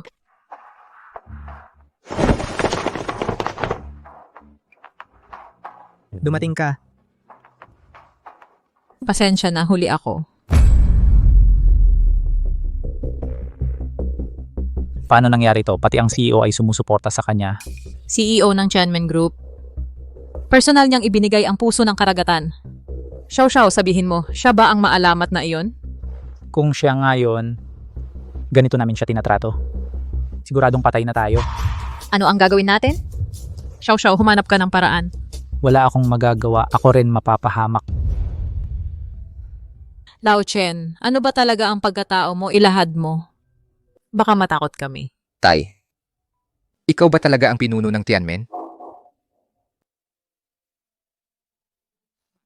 Ano ba ang iniisip niyo? Paano ako magiging pinuno ng Tianmen? Ganong klaseng tao. Hindi ikaw ang pinuno. Kung gayon, ang puso ng karagatan na ibinigay niya sa'yo, paano mo ipapaliwanag? Siya ang CEO ng Tianmen Group. Pangalawa lamang sa isa, nasa ibabaw ng lahat. Pinag-isipan ko tanging ang pinuno ng Tianmen ang may ganitong uri ng pagtrato. Ito kasi, siya na lang ang magpaliwanag. Miss Ying Luo, ikaw na ang magsabi sa kanila. Bakit mo ba ibinigay sa akin ang puso ng karagatan? Ang daming nangyari. Ayaw pa rin ni Ninong na ipakita ang kanyang tunay na pagkatao. Pero paano ko siya tatakpan sa kasinungalingan? Ganito kasi ang nangyari.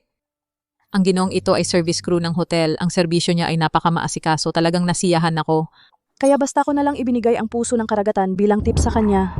Talaga bang ganoon? Pero iba ang narinig ko. Tianmen Group, binili ng malaking halaga ang puso ng karagatan para ialay sa pinuno ng dragon. Ang pinuno ng dragon ng Tianmen ay mayaman sa buong mundo. Kontrolado niya ang trilyong kayamanan. Ang isang maliit na puso ng karagatan para sa kanya ay maliit na bagay lang. Hindi niya iyon pinapansin. Miss Ying Luo, ano sa tingin ninyo, di ba? Oo, totoong hindi pinapansin ng pinuno ng dragon.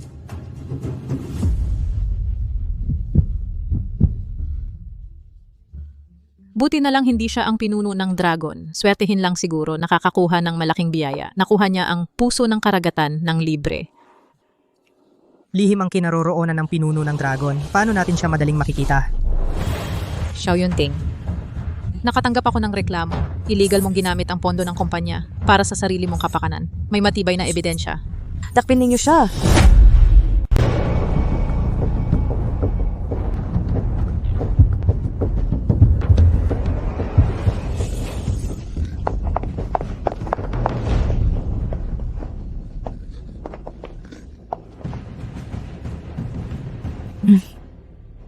President Chen Yingluo, maaari po kayong maghintay ng saglit.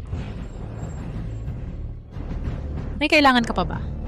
May maliit lang na bagay. Gusto ko sanang humingi ng payo sa inyo. Hindi ko po alam kung maginhawa ba para sa inyo.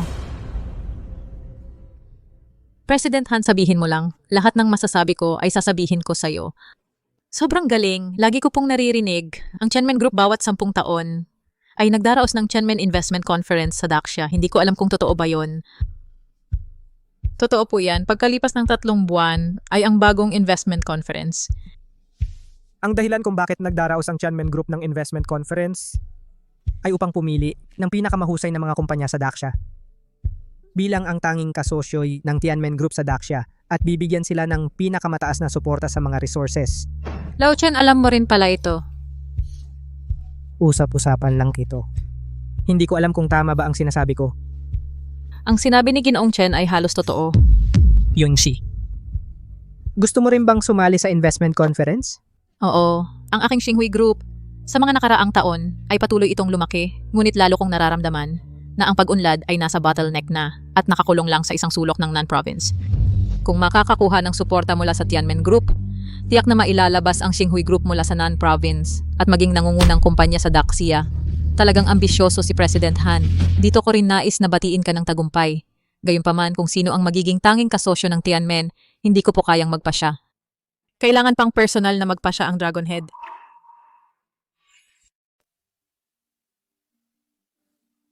Nag-iisip lang ako. Napakaraming kompetisyon. Ang mga kumpanyang mas malakas kaysa sa pangkat bituin ay hindi mabilang. Wala akong chance sa ginonghan. Huwag mong maliitin ang sarili mo. Kumpara sa kanila, meron kang isang bentahe na wala sa iba. Anong bentahe?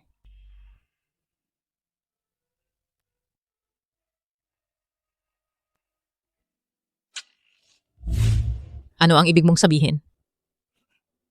Yung si. Sa tingin ko rin, tiyak na magtatagumpay ka.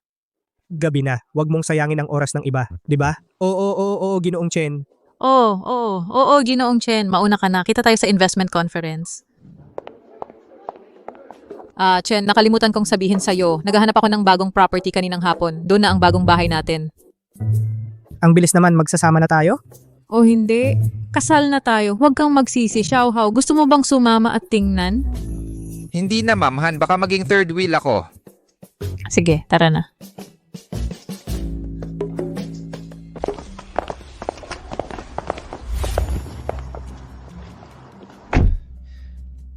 Yung si.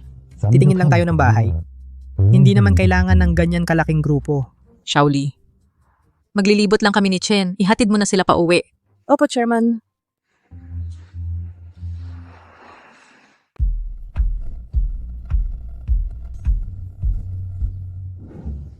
Kumusta? Maganda ang kapaligiran, di ba? Oo, maganda naman. Pero malamang hindi mura ang mga bahay dito. Hindi naman importante ang pera. Ang mahalaga ay komportable ang tirahan. At saka, hindi ka naman pinagbabayad. Ano ang inaalala mo? Kapag sinabi mo yan, parang mas lalo akong nagmumukhang umaasa sa'yo. Tama na. Sa ganitong magandang pagkakataon, dapat masaya ka na lang. Mukhang naiwan ko yata ang cellphone ko sa kotse. Chen, mauna ka na. Ang bagong bahay natin ay sa Villa number 1. Sumunod ka lang sa daang ito at makikita mo. Ito ang susi. Sige.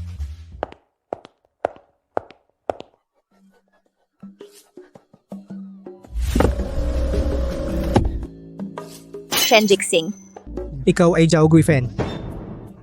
Dating kaklase, matagal na tayong hindi nagkita. Guifen, Sino yan?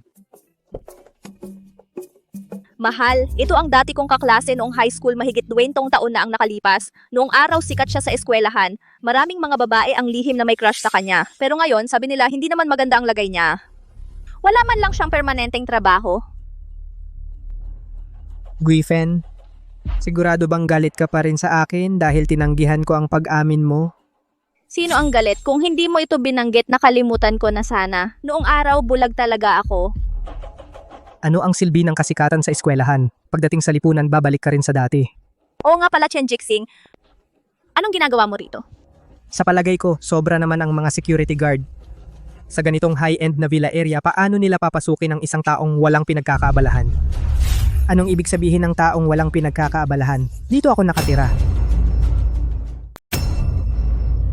Nagbibiro ka ba? Nakatira ka dito. Alam mo kung sino ang mga nakatira dito ay mga anong uri ng tao? Ito ang Tianlan Yongong. Ang pinakamataas na villa area sa Nansheng. Kahit sinong may-ari. Ay mayaman o makapangyarihan? Umihi ka at tumingin sa sarili mo. Tingnan mo kung karapat dapat kang tumira dito. Ang ganitong bagay hindi ko kailangang magsinungaling. Ako at ang aking asawa ay naghirap ng ilang dekada. Sa pamamagitan ng aming mga koneksyon, bahagya naming nabili isang villa sa pinakamasamang lokasyon. Chen Jixing, sabi mo nakatira ka dito, gusto ko lang malaman, nasaan ang bahay mo? Nandoon lang sa kabila. Ang Yihao Villa. Ano? Mag-isip ka naman kapag nagsisinungaling ka. Yihao Villa pa. Iyon ay isang mansyon na nagkakahalaga ng 1 bilyon. Kailangan ng napakataas na koneksyon, Chen Jixing. Bilang dating kaklase, hindi mo na kailangang magpanggap na malakas sa harap ko. Kung talagang nakatira ka sa Yihao Villa, kaya mo ba kaming dalhin doon at tingnan? Ayaw kong marinig yan. Kung saan ako nakatira, sarili ko iyon. Hindi ko kailangang patunayan sa inyo ang kahit ano. Sa tingin ko natatakot ka lang. Ano ang hindi ko kayang gawin? Kung gusto ninyong makita, sige. Tara, sumunod tayo. Ilantad ang kanyang kasinungalingan.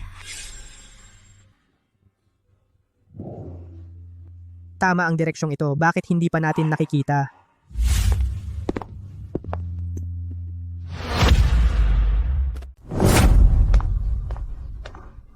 Kuya, tanong ko lang, paano pumunta sa Villa number 1? Mahal. Narinig mo ba ako? Hindi niya alam kung nasaan ang Villa number 1. Tama na, Chen Jixing. Huwag ka nang magpahiya. Tingnan natin. Ikaw talaga, Chen Jixing. Tingnan natin kung paano ka makakalabas dyan. Hoy, pumunta kayo sa Villa number 1. Sumusunod kayo sa akin, hindi ba kayo napapagod? Ang galing mo magpanggap. Akala mo ba nakarating ka na sa Villa number 1? Sa tingin mo maniniwala kami sa sinasabi mo? Hoy, dito. Buti nandito na kayo. Ito ang taong ito. Walang kilalang pinanggalingan. Pumasok ng palihim sa village, pinaghihinalaan ko. Pinaghihinalaan ko na may masama siyang balak. Kapag nahuli na siya, maingat sa liksikin ang kanyang bulsa. Tingnan kung may ninakaw siya. Chen Jixing, huwag mo akong sisihin. Kahit na dati tayong kaklase, hindi kita pwedeng hayaan na gumawa ng masama. Ginoo, mangyaring makipagtulungan upang ma-verify ang iyong pagkakakilanlan.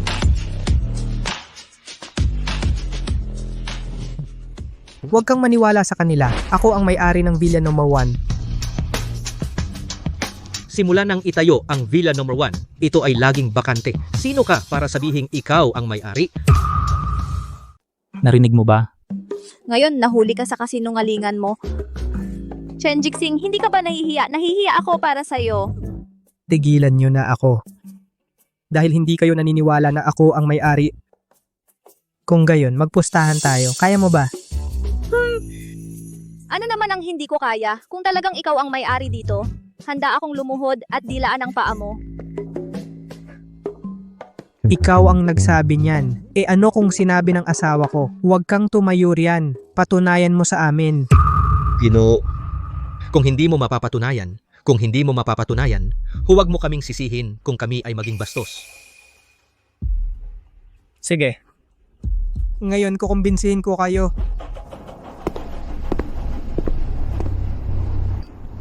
Bigo ang pag-unlock. Nakakainganyo, akala ko pa naman ay maniniwala ako. Chen Jixing, nandito ka lang para magpatawa, di ba? Asawa itong matandang kaklase mo. Para siyang clown. Sa tingin ko, mas mabuti pang magtrabaho siya sa sirko. Ha ha ha. Tiyak na may mali. Si Yunshi hindi niya ako lokohin. Ang problema ay hindi ka talaga may-ari. Gamit ang sira-sira mong card, hindi mo mabubuksan ang gate. Baka siya ay tanga. Mukha siyang hindi matalino.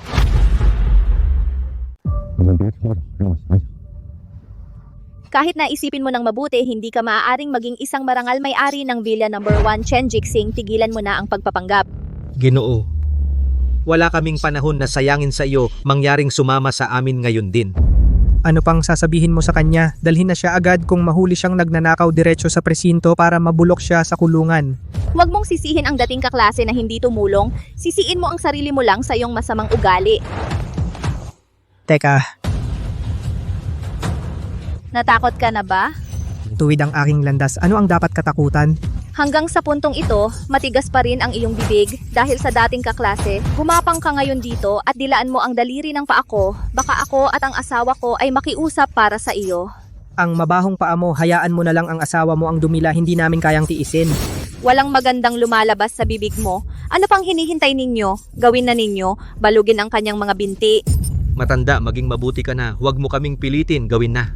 Sa akin ang iyong may-ari? Kaya ba ninyong panagutan ang kahihinatnan? Wala kayong kahit katiting na ebidensya at nagpapanggap kayong may-ari. Sa tingin ko gusto mong mamatay. Sinong nagsabing wala akong ebidensya?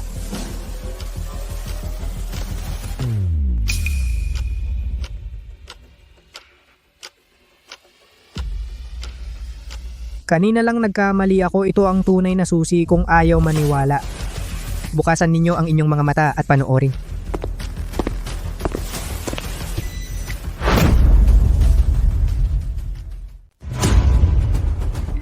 Nag-swipe ka na. Maligayang pagbabalik may-ari. Ano? Gino, hindi namin kayo nakilala. Patawarin niyo po kami sa aming pagmamadali. Tama na. Lumayas kayo. Opo. Chen Jixing, paano kang magiging may-ari ng Villa 1? Kung hindi ako ang may-ari, paano ko mabubuksan ang pinto? Guifen. Dapat tayong maging tapat sa salita. Naghihintay pa ako sa iyo na lumuhod at dilaan ng paa ko. Ako... Mahal, hindi ito patunay na siya ang may-ari. Tingnan mo ang suot niya. Sa tingin ko, katulong lang siya.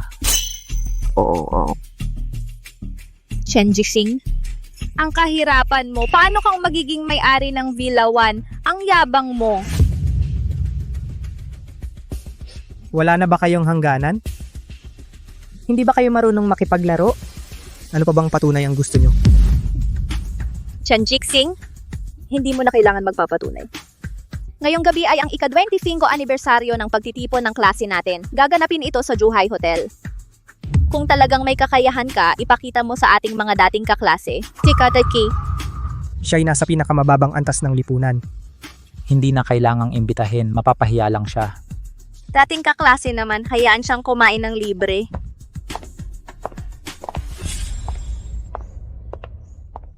Sino yun? Isang dating kaklase, nakakakaba at sinabi pa na sa Zhuhai Hotel gaganapin ang reunion. Ang Zhuhai Hotel.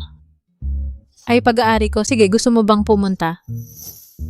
Bakit ako makikisawsaw? Ilang taon na rin naman. Pero sa totoo, noong high school, may ilan akong mga malalapit na kaibigan. Wala namang gagawin, sige na pumunta ka. Dahil gabi ng reunion, pwede bang magdala ng pamilya? Isama mo ako para mapahanga mo sila. Sige na, kumain lang tayo ng libre. Pasok na.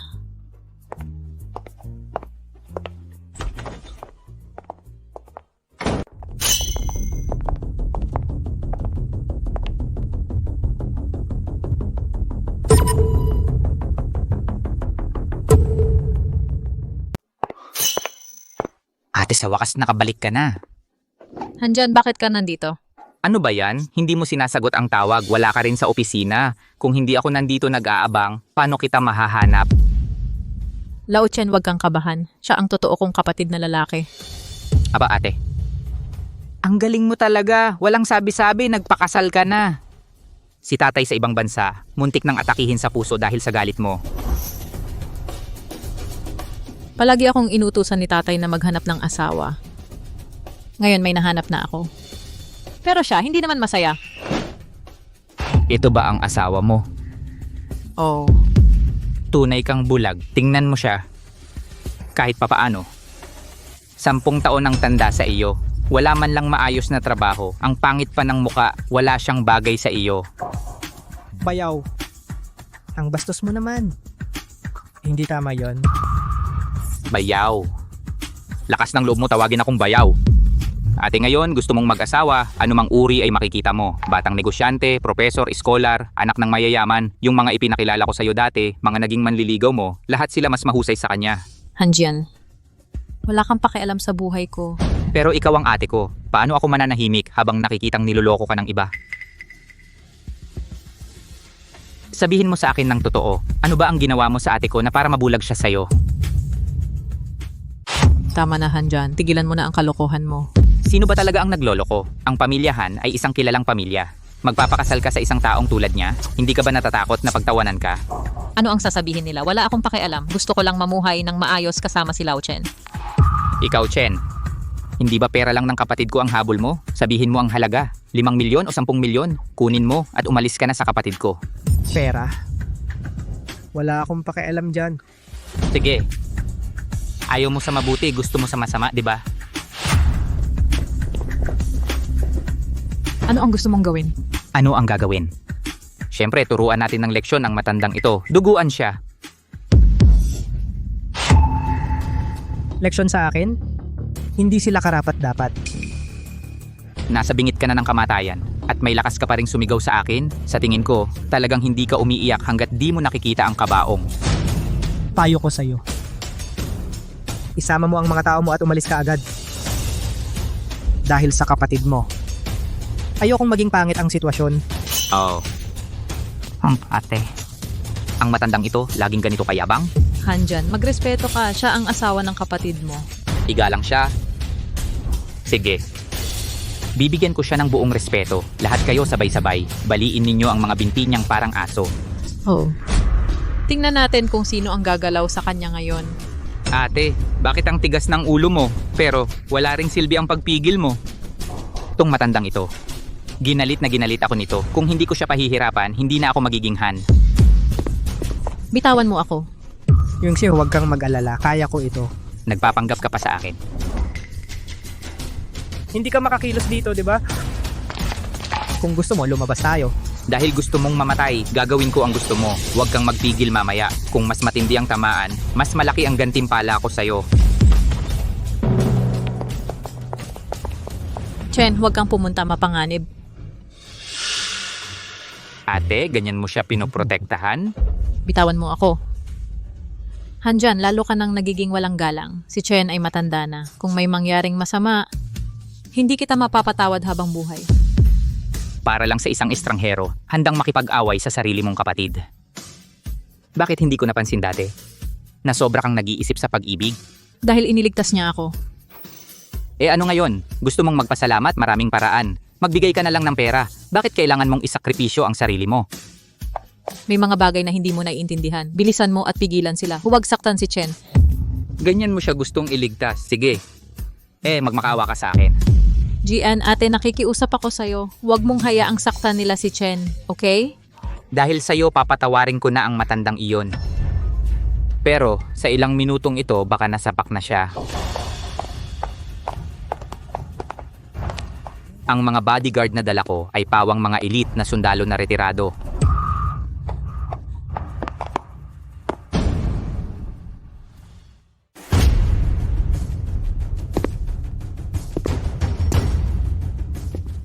Ito lang, ito ba ang tinatawag na Elite Special Forces?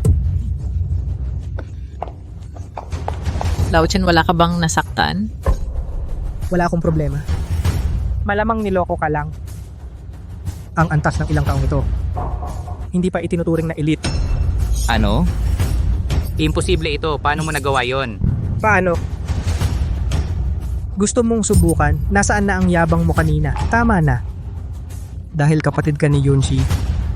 Hindi na kita pahihirapan. Umalis ka na dito. Hindi pa tapos ito. Hintayin mo ako. Lao Chen, hindi ko napansin magaling ka talaga.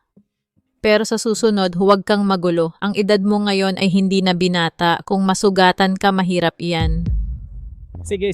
Susunod ako sa iyo. Nung away ninyo kanina, nasira ba? May class reunion ka pa mamayang gabi. Ayos lang ba? Tahiin na lang. Hindi pwede yun. Ikaw ang asawa ko, Han Yunshi. Hindi dapat mawala ng muka. Sa hapon, bumili ako ng ilang damit para sa iyo. Hindi ko alam kung magkasya. Subukan mo mamaya.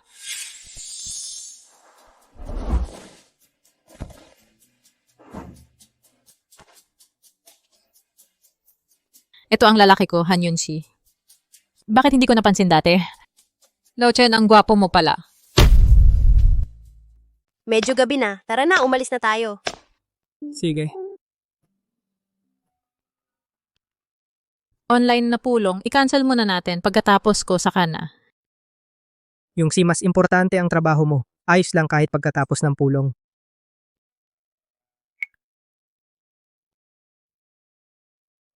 Lao Chen, ikaw na muna. Ipahatid kita ng driver pagkatapos ko sasalubungin kita.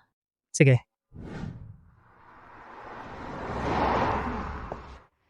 Alam nyo ba, kung sino ang nakita ko ngayon? Sino? Chen Jixing, naaalala nyo pa ba siya? Siya? Siyempre naaalala. Matagal na natin siyang hindi nakita. Balita ko, nahihirapan siya. Wala siyang matatag na trabaho. Pagtanda niya, wala siyang pension.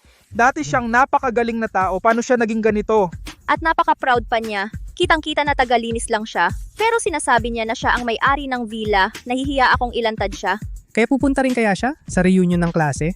Siyempre naman, tulad niya, nasa ilalim ng lipunan. Walang pagkakataon sa araw-araw. Kumain sa Juki Hotel, siguradong gusto niyang makikain. Buti pa siya.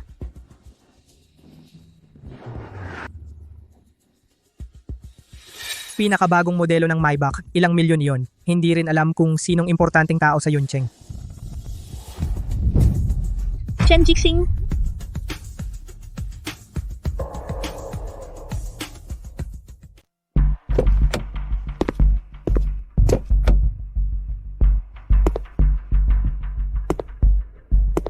Salamat sa pagod mo. Ano to? Bakit ganito? Hindi ba sinasabing mahirap siya? hindi ko rin alam. Mga dating kaklase, matagal na tayong hindi nagkita. Xiao Chen, Xiaolin. Ang bilis ng panahon. 25 taon na ang nakalipas. Ang bilis talaga. Chenge, yumaman ka na yata. Ito ay Maybach at ito ay isang mamahaling trahe. Tingnan mo ang tela, siguradong mahal ito. Hindi naman, Chenge, kung hindi ako nagkakamali. Nagtatrabaho ka bilang cleaner sa hotel, di ba? Nung mag-checkout ako, nakita kitang pumasok para linisin ang kwarto. Nung time na yon, natakot ako na baka mapahiya ka, kaya hindi na lang kita nakilala. Cleaner sa hotel? Oh? Minsan nag-part-time din ako bilang cleaner. May mga tao talagang mahilig magpanggap. Kahit na wala talaga siyang pera, dumalo sa reunion ng klase, nag-rent pa ng Maybach, nang hiram ng high-end suit, pumapapel lang. Naintindihan ko na sa araw ikaw ay nasa Villa number 1 naglilinis. Tama, Chenge. Bakit mo ginastos ang pera mo sa walang kwenta? Lahat tayo ay dating kaklase. Kahit na malaman namin ang totoo mong sitwasyon, hindi ka namin hahamakin. Oo nga, para kaming mga mapagmataas. Tama na. Sa tingin ko, kumpleto na ang lahat. Tara, pasok na tayo.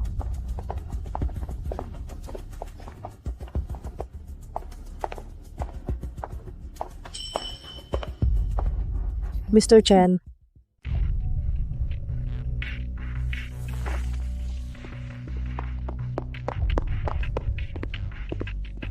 ang mga taong ito ay para kumain. Oo, naalala ko. Nag-book sila ng ordinaryong pribadong silid ng maaga. pumunta ka doon at ayusin. Para sa kanilang silid, i-upgrade sa pinakamataas na Emperor Hall. Sige, gagawin ko na agad.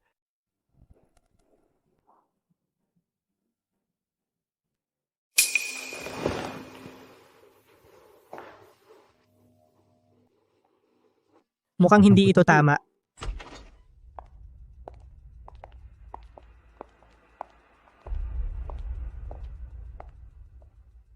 Romanée Conti. Hindi namin in-order ang alak na ito. Nagkamali ba? Salamat sa inyong pagdalo. Ang 2 boteng ito ng Romanée Conti ay libreng bigay ng aming restaurant. Mangyaring mag-enjoy ng may kapanatagan. Libreng bigay. Salamat. Grabe, ang generous ninyo Ang Romanée Conti ay 10,000 bawat bote. Oo nga. Hindi ba nagkamali ang silid namin? Sigurado ba na dito ito? Wala pong mali. Sadyang na-upgrade namin kayo sa Emperor Hall. Kung walang problema, hindi na namin kayo aabalahin sa pagkain. Teka, may libre na naman na alak at na-upgrade na naman ang kwarto. Anong nangyayari? Ito ay galing sa headquarters ng grupo. Inutos ni Assistant Lee. Sabi niya, mayroon kayo dito. Isang importanteng panauhin. Assistant Lee? Baka yun mula sa pangkat Xinghui. Sabihin mo kay Xiao Li, tinatanggap ko ang inyong kabutihan. Sa susunod, huwag na kayo mag-abala.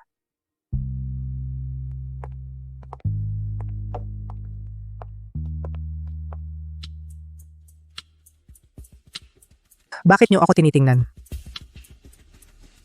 Chen, kilala mo pala. Si Assistant Lee ng pangkat Xinghui.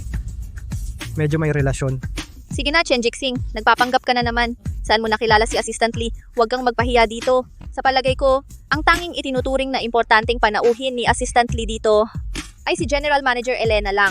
Hindi nyo pa alam, di ba? Sa ating grupo, si General Manager Elena ang pinakamatagumpay. Marami siyang pabrika, halos milyon-milyon ang kanyang yaman. Naging na siya supplier ng pangkat Xinghui. Kung gayon, kilala ni General Manager Elena si Assistant Lee, di ba? Tiyak na dahil sa'yo si Assistant Lee, kaya tayo binigyan ng ganito kalaking pabor. Isa lang akong maliit na supplier. Kailan ako nagkaroon ng ganyan kalaking impluensya? Bahala na. Hindi lang si Assistant Lee. Pati na ang chairman ng pangkat Xinghui, Chairman Han Yunshi, nakasabay ko na siyang kumain. Tama yan. Sa pagkakataong ito, lahat tayo ay nakikinabang sa biyaya ni Boss Lin. Hindi tulad ng ibang tao. Kahit hindi naman sa kanila ang gawa, pinipilit pa nilang sumingit. Walang hiya. Si Kuya Chen ay pareho pa ring mapagmataas tulad dati sa harap nating mga kaibigan. Ito ay wala naman. Pero kung ganyan pa rin siya sa labas, talagang nakakahiya na. Tara mga dating kaklase, sa wakas nagkita-kita tayo, iminumungkahi ko na mag-toast muna tayo.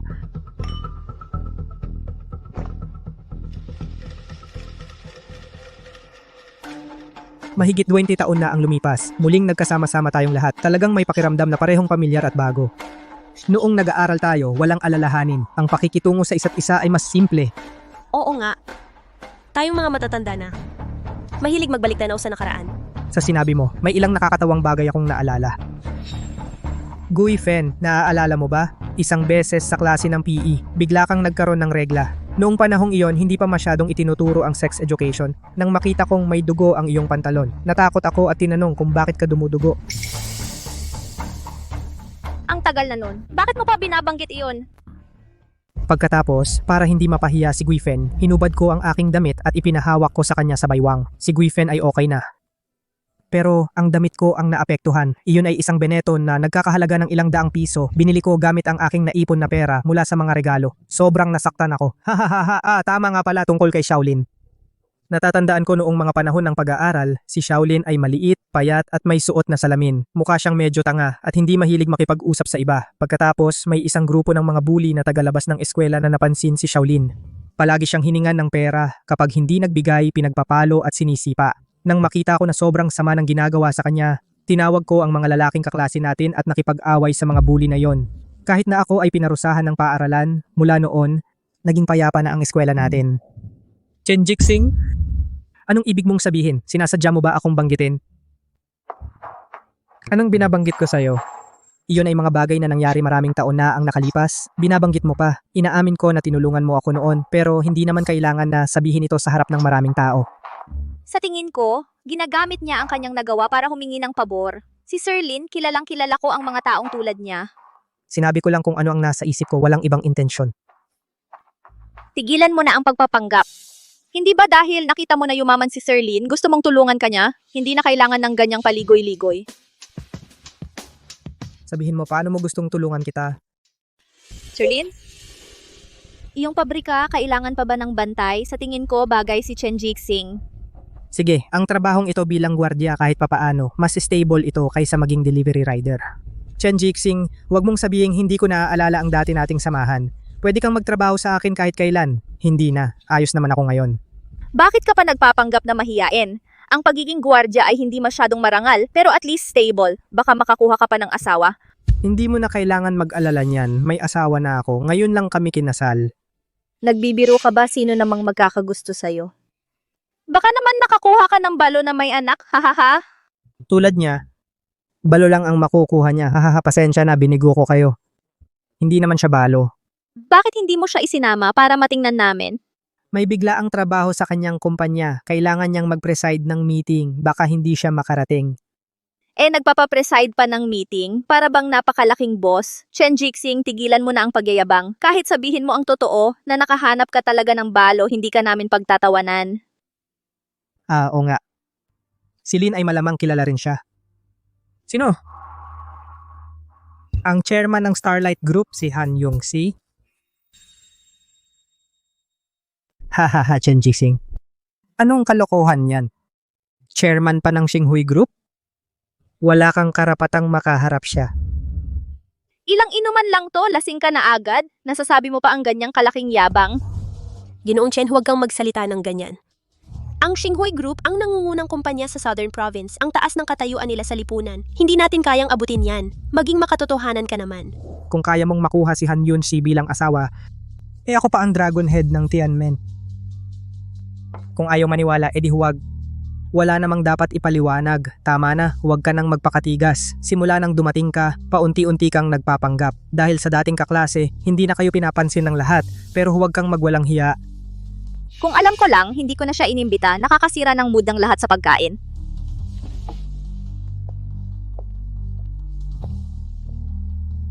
Yung proposal ko kanina, ano na ang naiisip mo? Mag-security guard sa akin. May libreng pagkain at tirahan. 4,000 piso sa isang buwan.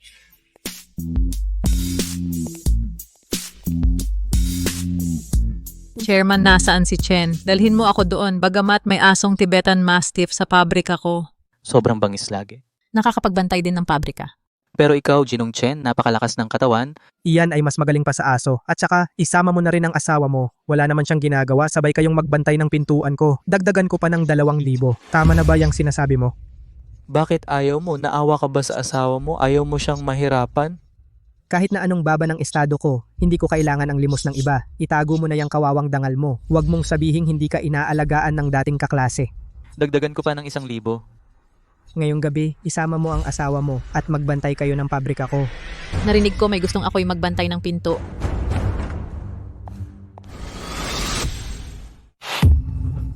Ma'am Han,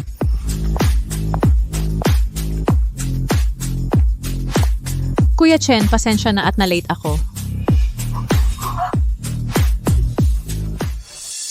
okay lang. Ang ganitong reunion na walang pagkakaibigan, puro pera at pambobola lang, mas mabuti pang hindi ka na dumalo. Ma'am Han, bakit kayo nandito? Ang relasyon mo at ni Kuya Chen? Hindi ba sinabi na niya sa'yo? Ako ang asawa ni Chen Jixing. Ano? Tito. Paano nangyari iyan? Ma'am Han, kailan kayo dumating? Nung sinabihan mo siyang magbantay ng pinto. Naroon ako sa labas, nakikinig. Ang galing talaga. Ma'am Han, nagkakamali kayo. Mga biro lang yon. Huwag seryosohin. Pareho kaming mag-asawa, papuntahin mo kaming magbantay ng pinto mo. Lin Jianshan. Ang galing mo naman.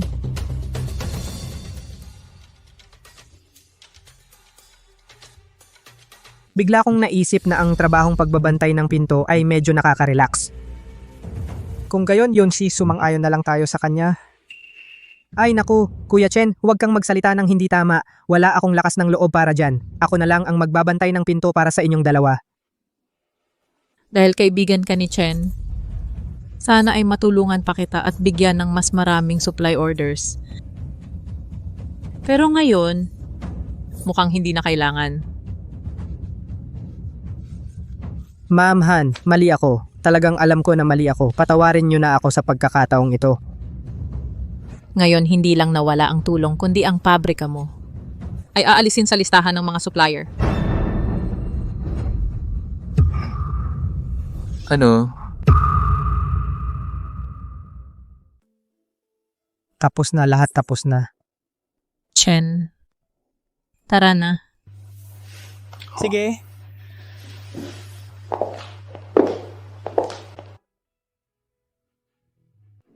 Chen. Mukhang medyo malungkot ka. Yung mga dating close classmates, hindi ko inaasahan na magiging ganito sila. Medyo naiisip ko lang. Tama na. Huwag ka nang masyadong mag-isip. Ate, nandito ka pala.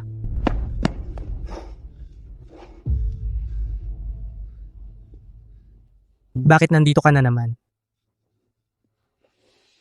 Chen, binabalaan kita, huwag mo akong hawakan. Ngayong gabi pumunta ako, hindi para guluhin ka. Sabihin mo na ano ba talaga? Ate, sasali ka ba sa investment conference ng Grupo Tianmen?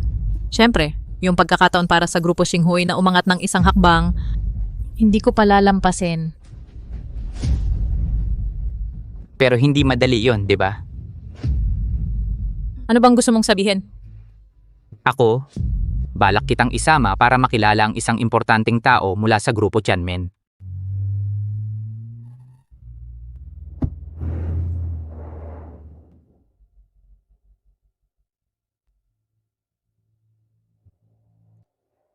Hindi ko alam kung ang malaking tao na sinabi ni Han Jian kung maaasahan ba talaga kung matutulungan ako. Yung si. Gabi na kung hindi, okay na lang.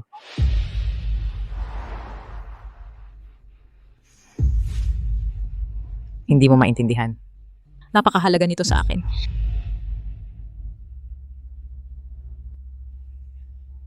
Sa pagkakaalam ko, sa pulong ng pamumuhunan, ang pinakahuling magpasya ay ang pinuno. Itong malaking tao kahit gaano pa siya kalaki, hindi pa rin lalampas kay pinuno. Kahit ano pa sabihin, kailangan subukan. Lao Chen, maghintay ka muna sa kotse.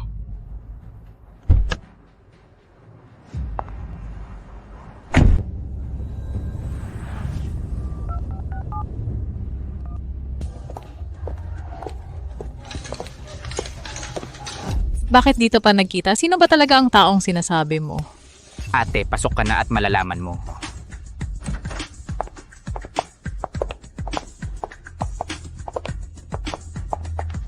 Ate, ipapakilala kita. Ito ay anak ng tagapangulo ng Tianmen Group Qin Feng, Ginoong Qin. Anak ng tagapangulo. Kayong dalawa, maupo po kayo. Ang narinig ko lang ay si Dragonhead at ang presidente ng Tianmen Group.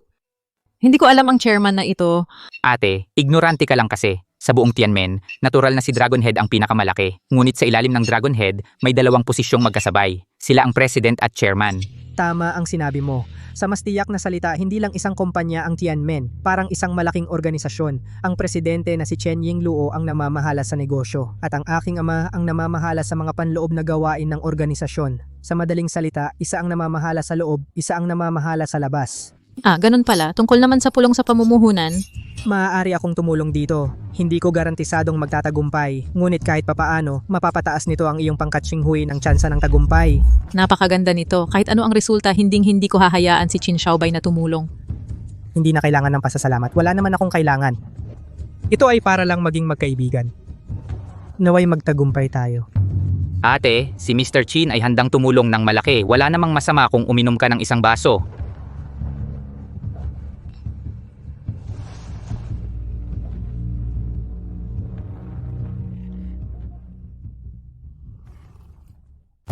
Lagi kong naririnig ang chairman ng pangkat bituin ay isang napakagandang babae. Ngayong nakita ko na totoo nga ang balita. Ginoong Qin, medyo huli na kayo ngayon. Sa ibang araw na lang po tayo magkita. Ang alak na ito ay may problema. Ate, ano nangyari sa'yo? Ginoong Qin, ang galing ng trip ninyo, binabati ko kayo Ginoong Qin. Sa pagkakaroon ng isang magandang babae, ang gintong bulaklak ng ating Yuncheng ay malapit ng mapasa inyo. Kayo, hindi ba kayo? Sina Chen Jixing at Chen Yingluo ang dalawang tampalasan ang dahilan kung bakit nawala sa akin ang lahat at halos makulong pa ako. Buti na lang tinulungan ako ni Ginoong Qin kaya hindi ako nakatikim ng kaparusahan. Tama. Ngayon kami ay nasa ilalim na ni Ginoong Qin. Ginoong Qin, ano ang ibig sabihin ninyo? Hanjian, isa kang tanga. Akala mo ba, si Ginoong Qin ay magkakagusto sa iyo isang walang kwentang tambay at makikipagkaibigan? Ang gusto ni Ginoong Qin ay ang ate mo. Ano ang sinabi mo? Bakit ang tagal mo? Hindi ka pa bumabalik. Bakit mo ginagawa to? Alam mo na kung bakit. Sino bang nagutos sa'yo? Ang sexy mo kasi. Qin Feng, galawin mo ang ate ko. Makikipag-away ako sa'yo. Tumahimik ka, umupo ka sa tabi. Hindi pa ako...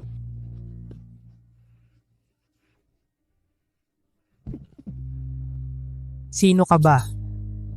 At maglakas loob kang sumigaw sa akin? Hindi lang ang ate mo ang gagalawin ko ngayon. Papanoorin mo pa kung paano ko siya gagalawin.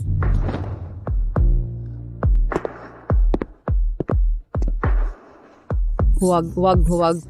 Pakiusap, pakawalan mo na ang ate ko. Isara ang bibig ng walang kwentang ito. Takpan ninyo. Han Yun-si. Pagkatapos ng gabing ito, ikaw na ang babae ko. May asawa ako. Hayop ka. Asawa? Yung matandang lalaking kakasal mo lang ngayon? Hindi ka pa niya nahawakan, di ba? Kaya birhen ka pa. Alisin mo ang marumi mong kamay. Lao Chen. Ang dami kong bantay sa labas. Paano ka nakapasok? Yung mga walang silbi na yan. Gusto mo akong pigilan?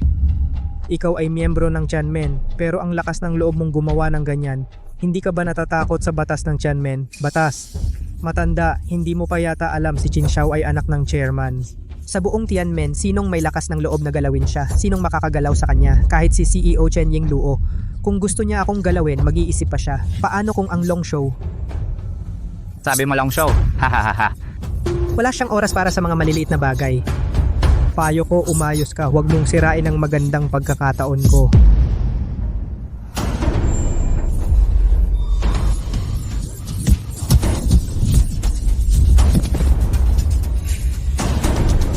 Ikaw, lalakas loob mong galawin ako.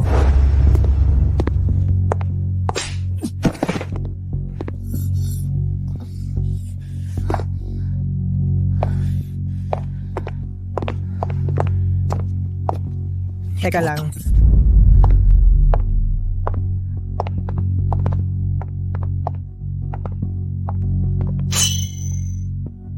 Ano to ay bayaw. Ang lakas mo talaga. Wala nang kwento, sumunod ka na agad.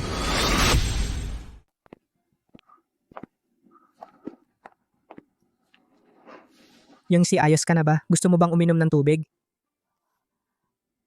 Ang init ng katawan ko. Parang may langgam na gumagapang. Ang gago na si Qin Feng. Tiyak na nilagyan niya ng gamot si ate. Bayaw ngayon, ikaw na lang ang aasahan ko. Sige, ihahatid ko muna siya sa kwarto.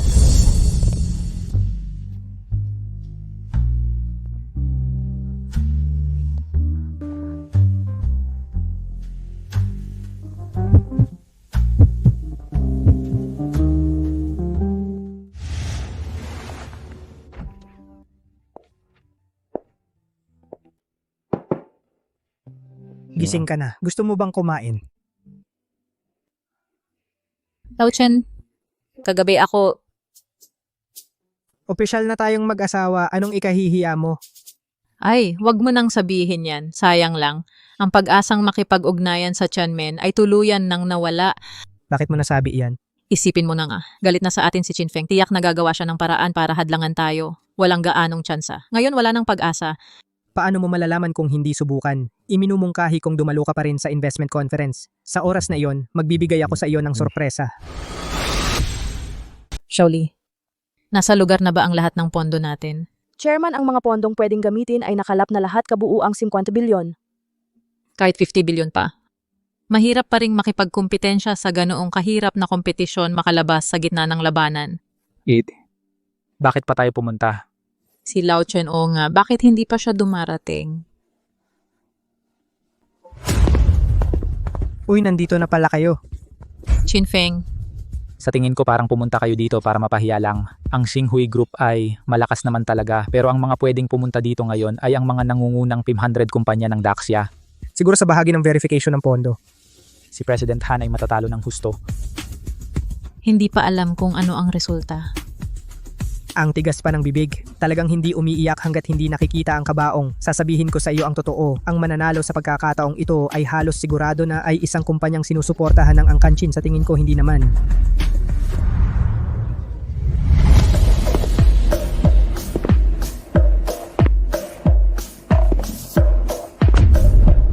Ikaw.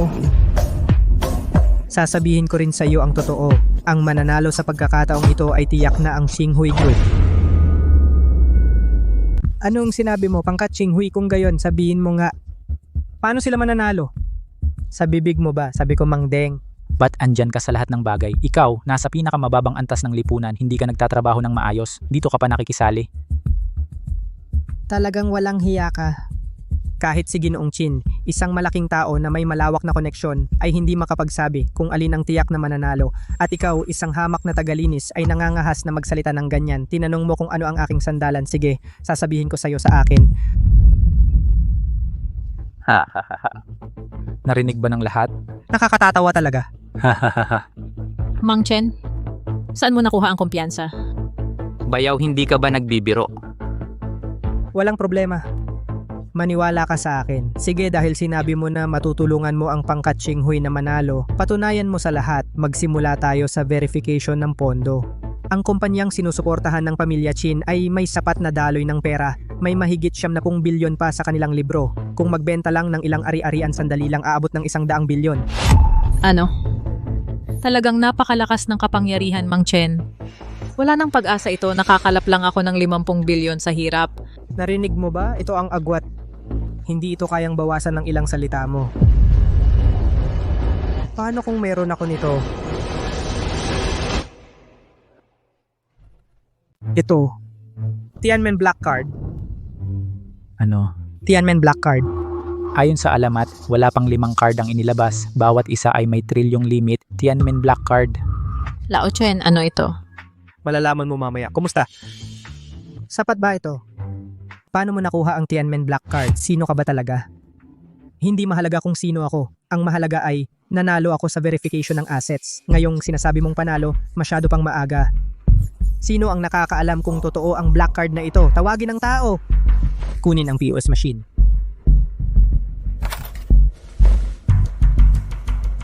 Kung mapatunayang peke kahit na ang hari ng langit mismo ang dumating, hindi kanya maililigtas. Ang natitirang limit ay 1 trilyon eksakto. Paano nangyari? Totoo pala ito? Lao Chen, paano ka nagkaroon ng napakaraming pera? Mahalaga ba iyon? Nung una hindi mo ako hinamak kahit wala akong pera. Ngayong marami na akong pera, hahamakin mo ba ako? Tama ka rin naman.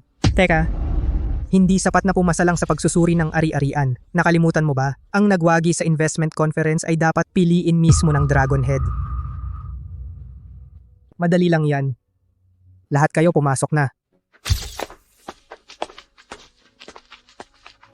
Batiin ng Dragon Head. Sumaludo kay Dragon Head. Dragon Head. Ang bayaw ko pala ay ang Dragon Head. Chen, ako, panaginip ba ito? Tatay, ang galing mo talagang magtago. Pinahirapan mo ako ng mahigit 20 taon. Dragon Head. Ano, siya ang pinuno ng Tianmen. Ngayon ipinapahayag ko.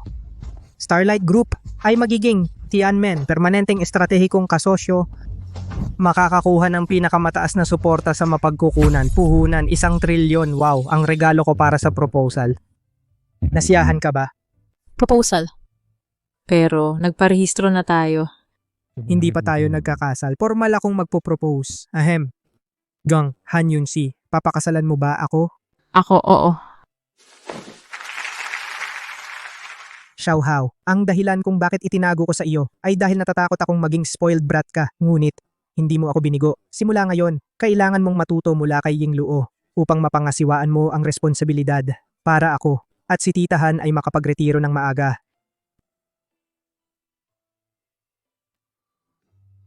Tatay, huwag kang mag-alala. Tungkol sa 3 scumbags na ito, tratuhin ng mahigpit at mabigat. Huwag, hayaang sirain nila ang reputasyon ng Tianmen. Anong ginagawa mo? Lakas loob mong sabihin yun sa akin? Umalis na tayo.